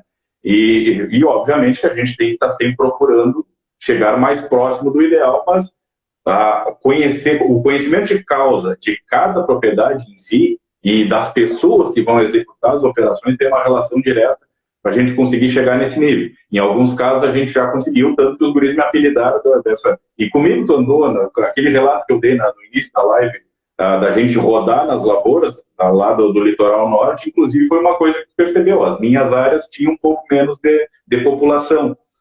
Mas ir lá na Fazenda Nova era uma fazenda que eu confiava na turma, lá, um solo de fácil emergência e estabelecimento, um solo mais leve. Mas eu concordo que isso é fundamental, conforme a gente vai melhorando a sintonia fina, tanto a melhora de adubação quanto o ajuste da população, aí, faz parte. Mas é só para dar uma chamada de atenção que a gente tem que ter muito cuidado aonde fazer isso e escolher as áreas meio a dedo e as propriedades em si. Mas o caminho é esse, né? Porque a gente tem que procurar sempre estar evoluindo, né? Senão não tem muito sentido a gente estar cada ano em cima da área lá e não sair do lugar. Né? Sim. Vou fazer um comentário. Tem, enfim, essa questão de compactação e limitação física do solo, ela é tão importante quanto a questão de fertilizantes, o calcário, enfim, eu acho que isso tudo não tem como separar, isso anda junto. E o ideal, tecnicamente, é que as nossas plantadeiras, pensando em soja, que elas, no momento da semeadura, lá elas têm a função só de semear, elas não têm a função de resolver um problema físico do solo, de resolver um problema de excesso de palha, falta de palha, essa coisa toda. Nós estamos colocando responsabilidade demais para a plantadeira e não estamos resolvendo os problemas da maneira que devem ser resolvidos. É óbvio que, na grande maioria dos casos, principalmente sistemas integrados que tem pecuária, sulcador vai ser melhor do que disco, em quase todos os casos. Agora, o ideal é que a nossa plantadeira não tenha necessidade de ter um sulcador lá 20, 25 centímetros para resolver compactação. Resolve a compactação da linha. Agora, a compactação da entrelinha permanece lá. Você citou muito bem a questão de desenvolvimento de raiz. A gente muitas vezes vai numa lavoura e acha a raiz pivotante retinha para baixo, que é uma beleza, e raiz secundária não tem. Significa que esse solo, o sulcador resolve o problema para aprofundar a raiz, mas nós não temos condição dela expandir lateralmente. E as nossas raízes de soja, as raízes secundárias, elas têm um crescimento lateral. E é comum nós entrarmos nas lavouras, vermos a pivotante bem desenvolvida e as secundárias mal desenvolvidas ou às vezes quase ausentes. Então, a gente precisa resolver a compactação da entrelinha também de alguma maneira, se é que existe essa limitação física. E talvez os melhores sistemas sejam uma escarificação 10 dias, 15 dias, 20 dias antes do plantio, e um plantio com disco no solo sedimentar para melhor fechamento de sulco. Talvez seja esse o melhor sistema. Agora, se eu tenho sim, não estou defendendo o não uso do sulcador, só Claro. defendo que a plantadeira não pode resolver outros problemas. Ela tem que plantar. Ela fazendo isso para nós, bem feitinho, distribuindo fertilizante adequadamente, está resolvido o problema. Mexer em densidade de semeadura não é só a engrenagem da plantadeira, eu preciso semente de extrema qualidade. Um lembrete para esse ano, que a estiagem foi severa no Rio Grande do Sul, Santa Catarina, que são as grandes regiões produtoras de semente de soja. Comprem logo semente, priorizem o sementeiro que tem pivô, e não é ano de comprar preço, tem que comprar qualidade. E para densidade baixa, nós não podemos abrir mão de tratamento de semente com diamida para nós. Tem 2 produtos comerciais hoje no mercado. Nós precisamos, nós não podemos ter compensação. Então, o Fabrício Pouca Semente Marques, eu sei que tinha esses cuidados todos aí para diminuir a densidade e ter uma resposta em stand adequado no campo. Velocidade de plantio, qualidade de plantadeira, aí tem uma série de outros fatores que são importantes. Não, perfeito. Eu acho que eu entendi a tua linha de raciocínio do comparativo com o sulcador e eu concordo. É mais difícil ter qualidade e uniformidade de profundidade, uniformidade de semeadura com o sulcador. Ele é mais nojento de plantar realmente. Com o disco, o plantio é mais fácil que a gente consiga ter uma maior qualidade de semeadura usando o disco. Concordo contigo. Entendi a linha de raciocínio que tu estava desenvolvendo aí.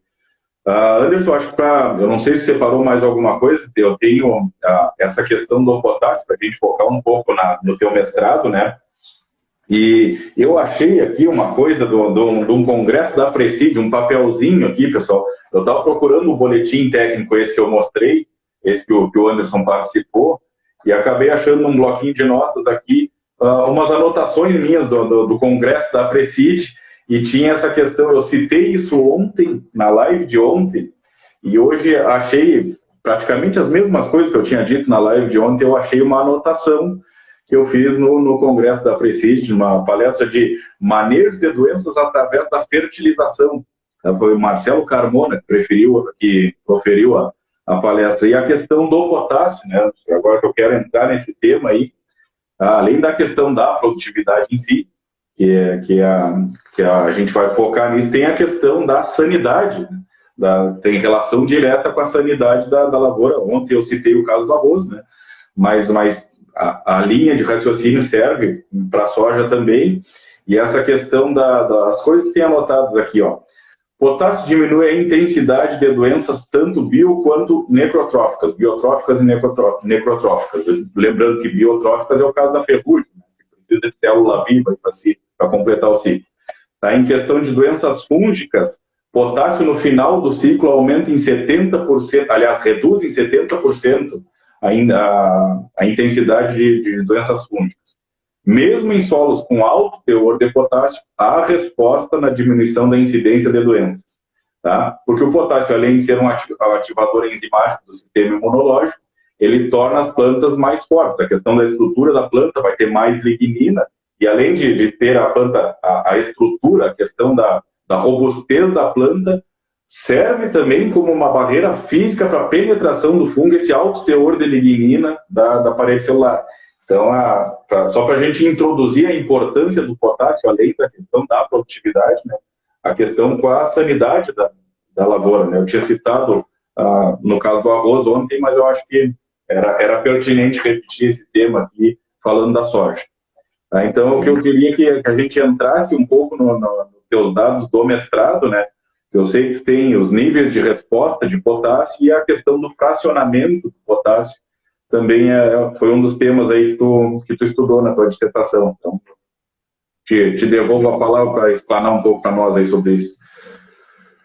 Essa questão das doenças relacionadas a potássio foi bem interessante nos trabalhos do mestrado, que nós tivemos 3 estudos. Um deles é validar o tipo de adubação que o manual recomendava, na época, o manual 2004, e 2 estudos separados, um de resposta da soja a potássio e um de resposta da soja a fósforo.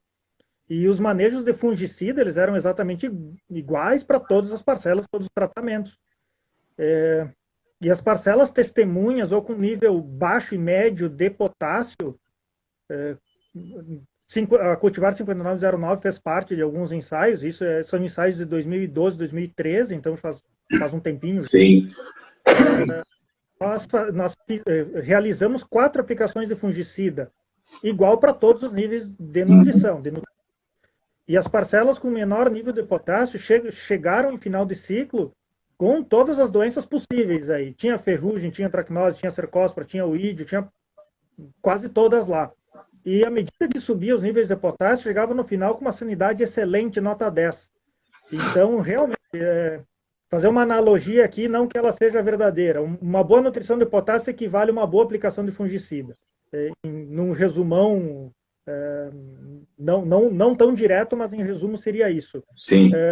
E as respostas em produtividade, pensando em potássio, é muito difícil no olho, a não ser nos casos muito extremos que tem o sintoma visível, aquele amarelecimento na soja, que acontecem nos anos chuvosos e em lavouras de alto potencial produtivo. Isso pode acontecer sim. O pessoal de Santa Vitória, que está perto da 471, é muito comum aparecer. É uma posição mais arenosa, nos anos muito chuvosos, chega no final do ciclo, falta um pouquinho do nutriente e tem sintoma de deficiência.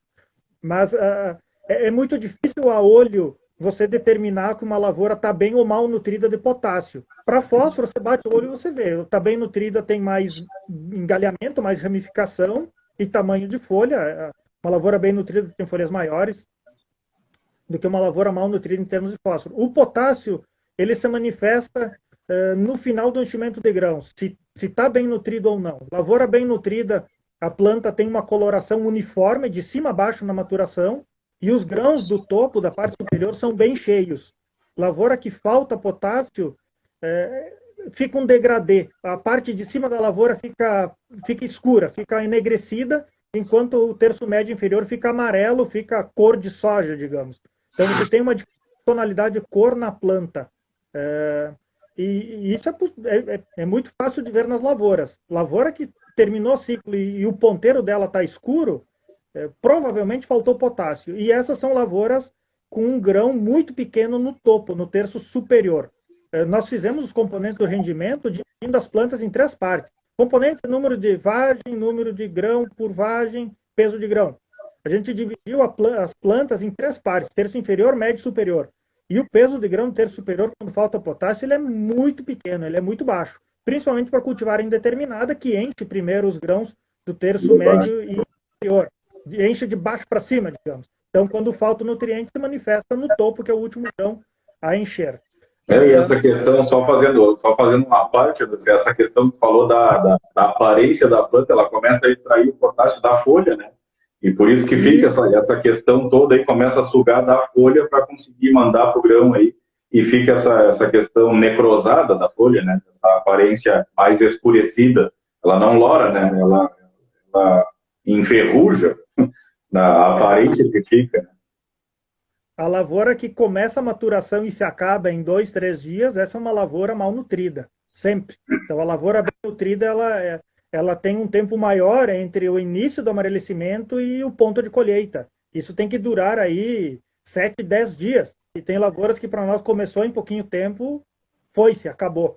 E pegando uma outra parte do que tu falou, só para complementar essa questão da aparência, tu falou que o terço médio e inferior geralmente louros e a ponta da planta mais escurecida, justamente porque o enchimento é de baixo para cima e chega no terço superior, falta e bueno, daí até onde estava suficiente foi lourando parelho, a partir daí, bueno, vai puxar da folha o máximo que der antes que encerre o ciclo. Isso mesmo, isso mesmo.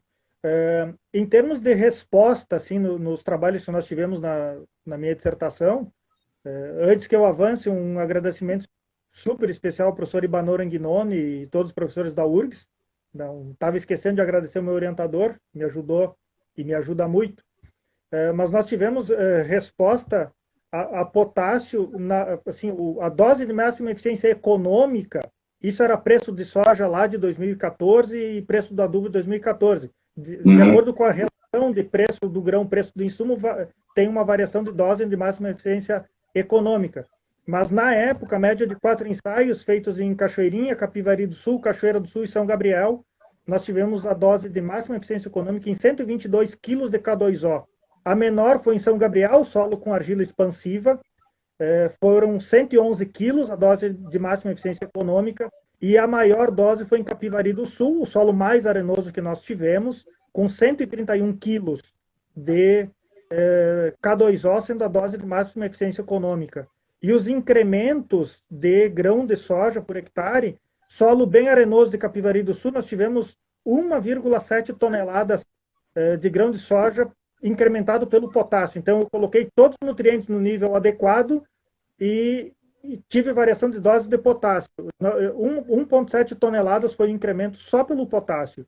Isso é muita soja. E na média, esses 4 locais foi 1,2 tonelada de incremento.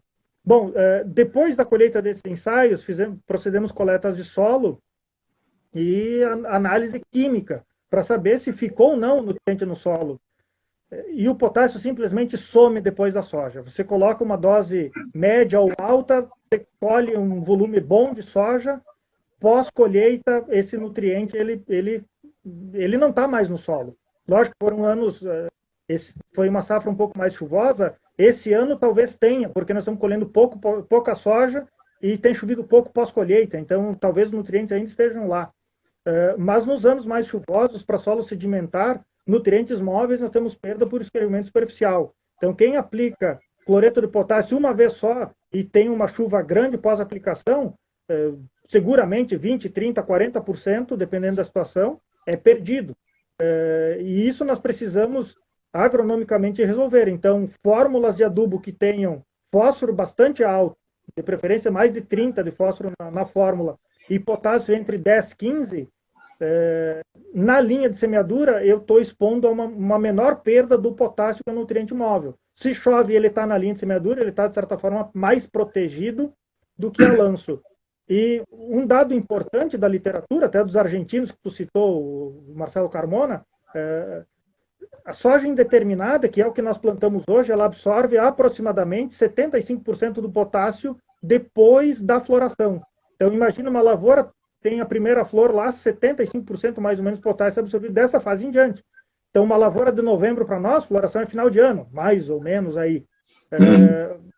E eu coloco o meu potássio todo em setembro, outubro. Será que ele vai estar disponível lá em fevereiro, final de janeiro, fevereiro, quando é o pico de absorção? Dependendo da situação, ele já foi embora. Então, nós precisamos do parcelamento como estratégia de aumento de potencial da soja e diminuição de perda do nutriente. É preferível uma dose um pouquinho menor de potássio total parcelado do que uma dose grande numa aplicação única.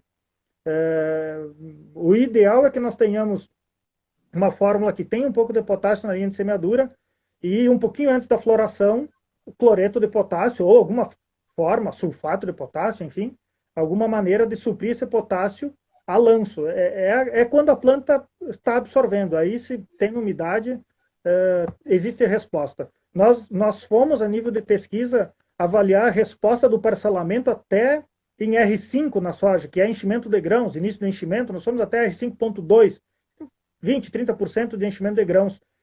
E se tem chuva, tem resposta. Numa situação de estar limitado um pouco a quantidade aplicada e ter potencial da lavoura. Até teve um caso numa lavoura do Dr. Joaquim Melo, com o Daniel aqui em Tapes, a lavoura em R5, solo bem arenoso, uma lavoura de potencial de 80 sacos, uma lavoura muito boa. Com sintoma visível de deficiência de potássio, aplicou cloreto, choveu, pum, lavourão. E, então tem potássio, o cloreto principalmente, molhou, tem umidade, ele está disponível para a planta absorver. Então o parcelamento para nós é sempre vantajoso. Eu sei que operacionalmente ele limita, é um problema, mas agronomicamente é o que a gente deveria realizar no campo. Eu vou falar um pouquinho do fósforo, depois devolvo a palavra, Fabrício. Questão do fósforo, as respostas elas são grandes também. Nós tivemos, na média dos 4 locais de Cachoeirinha, Capivari, Cachoeira e São Gabriel, 113 quilos de P2O5 como dose de máxima eficiência econômica em solo não corrigido. Então, os teores aqui de fósforo eles são mais baixos na média do que os do potássio nos mesmos ensaios. Esses são ensaios lado a lado. E a resposta final também foi bem parecida, 1,28 tonelada para fósforo. O que me chamou a atenção, e isso é uma afirmação que eu vou fazer, para fósforo, o nosso manual de adubação para soja ele funciona bem para nós. Se eu levar em consideração as tabelas do manual para recomendar fósforo, se eu coloco na linha de semeadura, eu acerto a adubação. Eu quero colher 5 toneladas, vou pelo manual, ele dá muito próximo do que realmente a planta precisa. Para potássio, o manual de adubação limita e muito as doses que a planta precisa. Nós temos, por exemplo, aqui São Gabriel e Cachoeirinha, eu lembro bem, pela análise de solo, eram solos com teores altos ou muito altos de potássio, que indica pelo manual não ter resposta. Nós tivemos 1,2 tonelada em Cachoeirinha de resposta em solo com teor alto. Então, potássio para solo sedimentar da metade sul é muito mais matemática, é atender o que a planta precisa extrair do que propriamente contar com o estoque do solo. Dá uma chuva grande e vai embora. Então, a gente precisa atender a demanda de extração. E tem também aí uma questão bem técnica de laboratório, confesso que eu não entendo quase nada disso, mas nas aulas ficou muito evidente, tive um colega, o Magno Amorim, que trabalhou com isso também, o MELISH 1, que é o método que é usado hoje nos laboratórios para extrair fósforo e potássio, para potássio ele não é o melhor extrator. Então, solos com argila 2:1, solo com argila expansiva, aquele quando seca ele se racha o solo, a análise de solo ela não é confiável para potássio para nós. Pode dizer que tem um teor que na prática é outro. Então, eu sei que o pessoal de Santa Maria, da Universidade e também a URGS, tem alguns trabalhos agora avaliando extratores para as análises de solo no laboratório. E provavelmente no médio prazo vai ter uma mudança, não vai mais ser o MELISH 1, vai ser um outro extrator, acetato, algum outro aí. Aí sim a gente tem uma correlação melhor da análise de solo com o que o manual manda colocar. Então, o manual, para nós, um ponto muito importante também, não tem nenhum experimento de soja na metade sul que fez parte da definição das tabelas de recomendação do manual.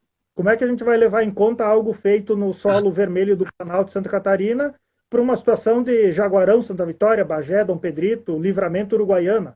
Não fecha a conta. Então, é melhor nós andarmos com as informações próprias nossas, sem ter a completa validação da academia, mas informações locais, do que a gente pegar informações tidas como oficiais de pesquisa feita em outro local, com outro solo, um solo do basalto, solo vermelho. Então, infelizmente, é essa situação que estamos, e a gente tem que plantar soja e ganhar dinheiro com o que temos disponível de informação. Não, perfeito, é bem por isso que eu tinha falado no início, para a gente ter esse cuidado, e por isso que eu falei das pesquisas em terras baixas, do trabalho inicial teu aí no IRGA, agora na Urizistóia, essas coisas que a gente faz on-farm, que eu concordo plenamente. A gente tem que gerar informação localizada, porque a dinâmica é diferente, inclusive esses dados técnicos de manuais também não nos contemplam. Estou completamente de acordo, assino embaixo contigo aí.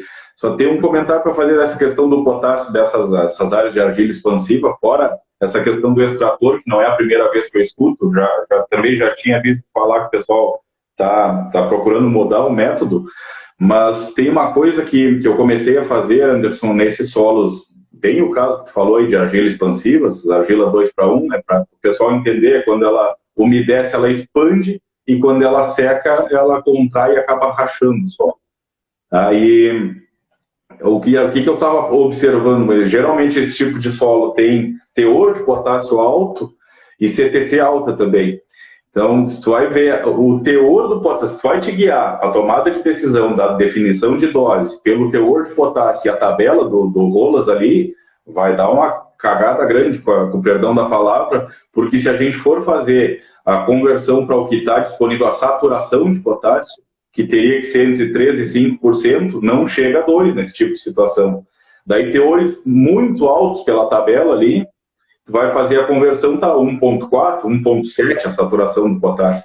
Então, provavelmente essa curva de resposta que tu identificou aí nos solos que, em tese, não precisaria, né, não responderia.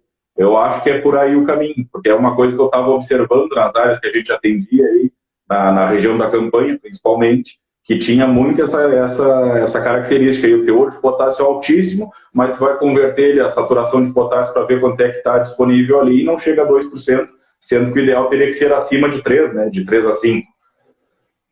Sim, nós tivemos uma experiência em Uruguaiana, uma lavoura comercial lá, que nós colocamos um experimento para avaliar a irrigação da soja. Uma região muito seca, solo armazena pouca água e temperatura alta. Então, é um projeto que nós tivemos foram 4, eu não lembro agora, 4 ou 5 safras com a associação e o sindicato lá de Uruguaiana com empresas locais. Um projeto bem interessante. E nós tivemos situações de avaliar irrigação, e aí trabalhamos com níveis de fertilidade, de adubação, e solo com argila expansiva, CTC bastante alta, CTC mais de 30, teve mais resposta à melhoria de potássio do que a água nessa situação. E então, realmente tem muito a ver, sim, CTC com disponibilidade de potássio, e também tem um outro extremo. Então, tem um extremo da CTC muito alta, mas nós temos o extremo da CTC muito baixa, os solos com 5, 6, 7% de argila e matéria orgânica menos de 1, muitas vezes, que a CTC é 3, 4 na análise de solo, né? Se a gente vai levar em consideração uma CTC de 3, 4 e tem 30 de potássio na análise de solo, a saturação já acontece suficiente entre os 3 e 5%, que realmente é um bom padrão. Sim. Só que nesse sistema de solo muito arenoso, eu tenho uma saturação ok, só que a quantidade em quilo disponível por hectare é baixa. Então, eu vi uma situação da agricultura de precisão, que não vou citar a empresa, mas o recomendante ele foi cego em saturação do potássio na CTC. Uma ponta do talhão alta arenosa e terminava no baixo argila expansiva 2:1. O cara mandou botar 200 quilos de cloreto de potássio na argila expansiva e 0 na ponta alta arenosa porque estava saturado o suficiente.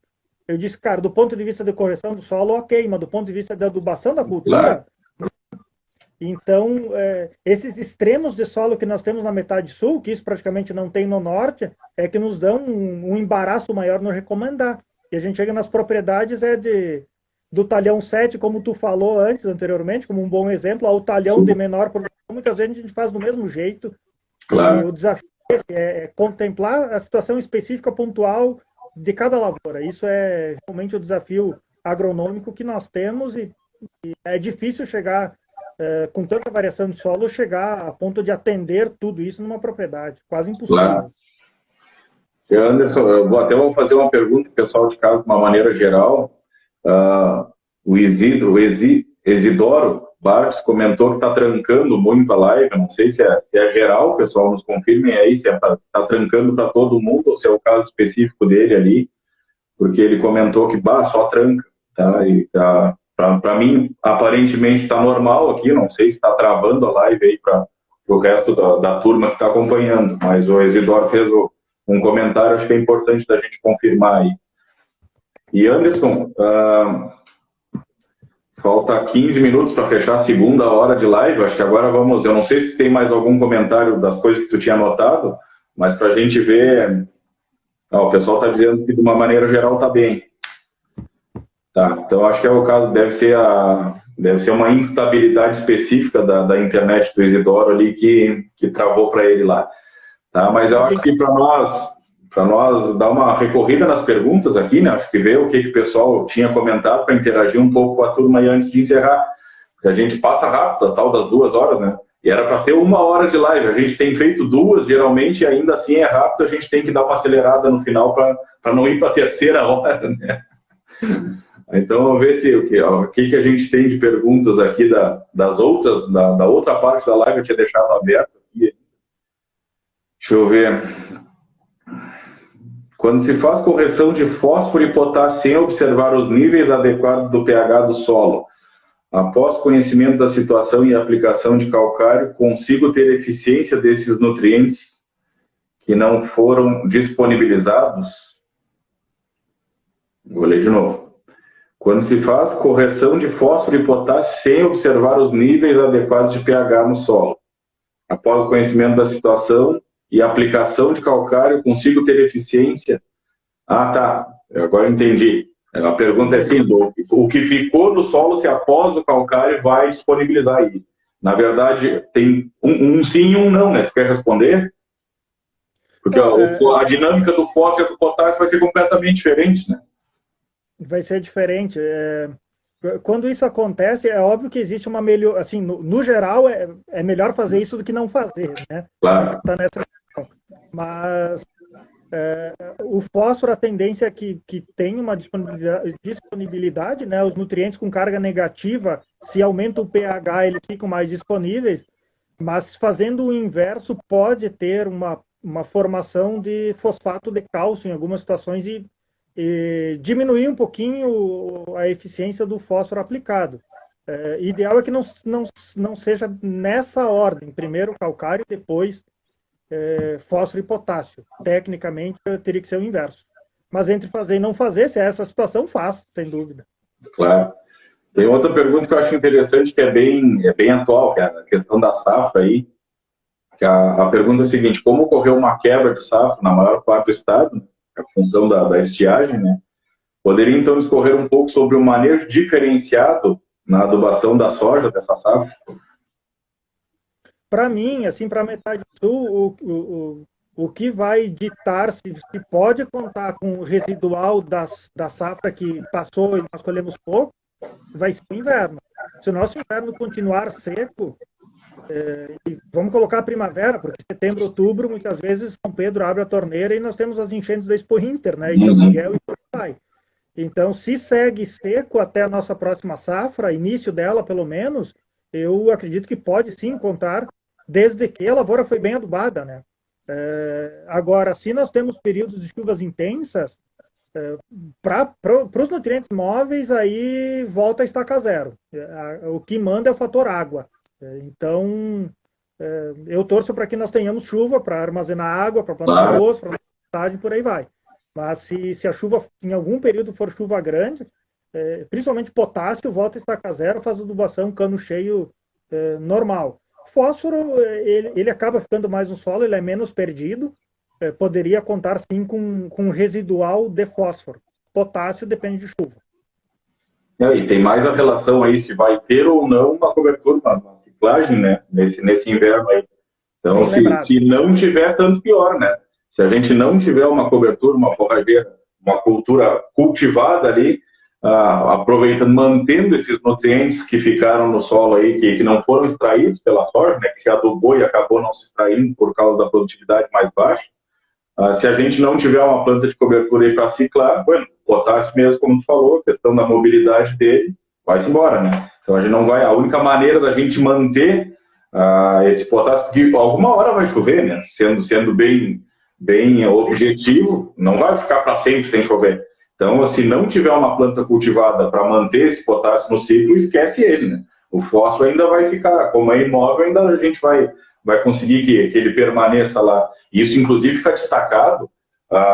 É uma coisa que é muito fácil de perceber, inclusive, a influência esse fósforo na linha, principalmente, quando a gente não extrai da soja e não aduba a pastagem na sequência, a gente enxerga as linhas de soja na pastagem. O fósforo que ficou enterrado ali destaca completamente onde eram as linhas da soja. Então, para ver o quanto o fósforo de fato fica, né? Mas ainda assim, se não tiver uma cobertura, vai-se embora o bendito do potássio aí, porque eu não tenho dúvidas que em algum momento vai chover, né? O Matheus tinha perguntado uma coisa antes aqui, eu não estou achando a pergunta. Aqui, Matheus Cabreira. Eu ouvi de um consultor mandando o produtor comprar um descompactador e não calcário, sendo o solo com índice de alumínio em várzea e rotação com arroz. Qual é a correção mais importante? Na verdade, essa questão da correção química e física, eu tinha a primeira, o Matheus é da mesma faculdade que eu, inclusive a gente se formou junto. Na primeira aula de física do solo, que eu me lembro na faculdade, o professor Eloy colocou uma pergunta no primeiro slide dele: um solo fértil é um solo produtivo? Essa foi a primeira pergunta dele, uma aula de física do solo. A maior parte do pessoal respondeu que sim.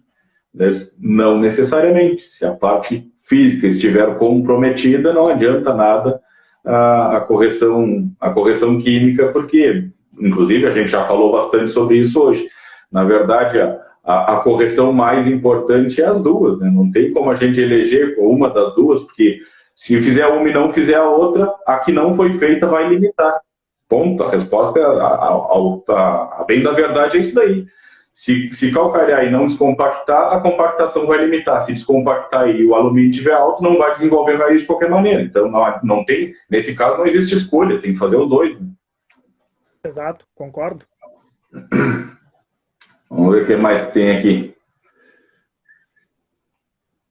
Aqui, pegando um gancho do arroz, estava falando de fracionamento do potássio. No caso do arroz, na segunda ureia, ou na terceira, dependendo do fracionamento, provavelmente essa pergunta seja a última aplicação de ureia lá da diferenciação. Colocar cloretada, será que tem mais resposta do que ureia branca? Nós temos, aí dentro da Ouriça Soy, eu tenho me dedicado também a aprender um pouquinho de arroz, né? Eu estou na região da soja, das culturas de sequeiro, e há muita gente aí, em especial o Valmir também, que dedica um tempo dele pro estagiário aqui na parte de arroz. Sim. Nós temos um número já bem consistente de ensaios avaliando resposta de arroz a potássio. E é muito maior a resposta do que a gente pode imaginar. Nós estamos subestimando as adubações, principalmente solos arenosos, e nós precisamos melhorar isso muito, que é a matemática, é quanto arroz absorve para produzir uma tonelada. A recomendação oficial para arroz ela está muito baseada em atender a exportação do grão, repor o que foi embora no grão. Talvez eu não acerte os números, mas mais ou menos 5 kg de K2O por tonelada, mais ou menos. E a planta, os dados da literatura, eu até desconfio se realmente esses dados estão certos para os cultivares atuais, indicam que mais ou menos 35 quilos de K2O absorvido para produzir uma tonelada. Se eu vou colher 10, 12 toneladas vezes 30 e tantos, é muito potássio que precisa. Eu até desconfio se realmente essa demanda de extração está certa, mas nós colocamos de 0 até muito potássio por hectare, e as doses de melhor resposta nos ensaios, elas são bem maiores do que nós aplicamos nas lavouras. Tem produtor com 120 quilos de K2O, achando que a lavoura dele está bem nutrida de potássio, e está faltando aí e muito. Então, no momento oportuno, a gente vai conversar com vocês, as consultorias, enfim, mas nós temos um furo grandíssimo hoje em arroz que está relacionado a potássio, e assim como a resposta da soja, a adubação está linkada com densidade de semeadura, que eu citei que a gente precisa reduzir para ter resposta, arroz é a mesma coisa. A resposta acontece a nitrogênio, a cálcio, a enxofre, com densidades adequadas. Lavoura de 110 quilos, não tem resposta. Essa lavoura acama se eu subir o nível nutricional. Eu vou ter resposta em lavouras com densidades mais moderadas. Então, a gente está com um projeto de manejo integrado de arroz, buscando um novo patamar de produção dentro da Ouriça Soy, e nós temos algumas lavouras experimentais aí com produtividades bem grandes. Acho que em seguida a gente deve ir para o campo em definitivo com esse projeto. Acredito que a gente pode aumentar aí o potencial das lavouras, das boas lavouras, entre 1 e 2 toneladas por hectare, aí, mexendo em alguns fatores, e nutrição é um deles. Mas aí é outra conversa para outro momento. Sim, mas é a famosa sintonia fina que a gente falou mais cedo, né? Mas eu, dando meu relato de casa, eu já fiz algumas situações desses solos mais arenosos de fazer essa ureia cloretada de avião depois, até pegando o gancho que a importância mais para o final do ciclo, de complementar esse potássio mais para o final do ciclo, e também pela questão operacional da primeira aplicação, a ureia e cloreto misturados, esculhamba toda a distribuição da faixa, né? Então fica completamente uma bagunça, não tem, são granulometrias e peso de adubo completamente diferente, e não tem como a gente ter uma uniformidade de distribuição desse adubo a lanço, né? Colocando na primeira aplicação, se fosse o caso, de usar uma cloretada no início, né? Sim. Só para finalizar, Fabrício, estou vendo que a segunda hora em seguida termina também. Isso. Nós temos esses meios de dose e parcelamento de potássio em arroz em Capivari do Sul, em Rio Grande e Uruguaiana. Uruguaiana não tem resposta a parcelamento no solo de Uruguaiana, argila expansiva, matéria orgânica média alta. Capivari e no Chasqueiro, no Rio Grande, tem resposta. Então, a resposta ao parcelamento vai estar ligada também ao solo. Claro. Igual soja, mais ou menos parecido. Vamos ver.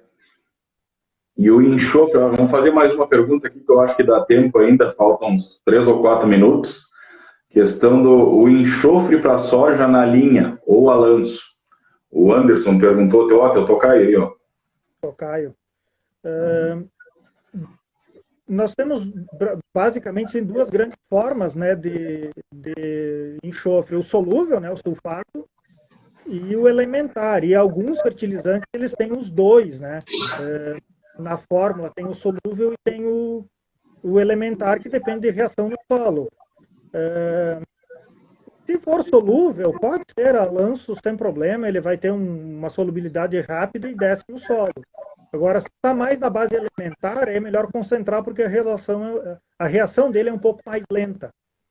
Nós, nos nossos ensaios de soja, a gente tem procurado trabalhar com fórmula que tem um pouquinho de nitrogênio, fósforo acima de 30, potássio entre 10 e 15 e entre 5 e 8% de enxofre. E aí tem mais um cloreto a lanço. Acho que convém, sim, esse enxofre. Soja que é solo drenado, pode ser esses fertilizantes que tem a mescla de elementar mais solúvel. A soja responde super bem. E uma maneira também de suprir isso, tem alguns fertilizantes comerciais que eles são uma mistura de cloreto mais sulfato de potássio. Baixa um pouquinho a quantidade de potássio total, não é 60 como o cloreto, mas ganha enxofre solúvel. É uma maneira bem legal de resolver a questão do enxofre. Acho que tecnicamente vale a pena investir nesses fertilizantes. Beleza. Acho que tinha uma outra pergunta e uma relação direta com essa também, que é do Valmar Cardoso aqui, perguntando a comparação do super simples comparado com MAP mais enxofre.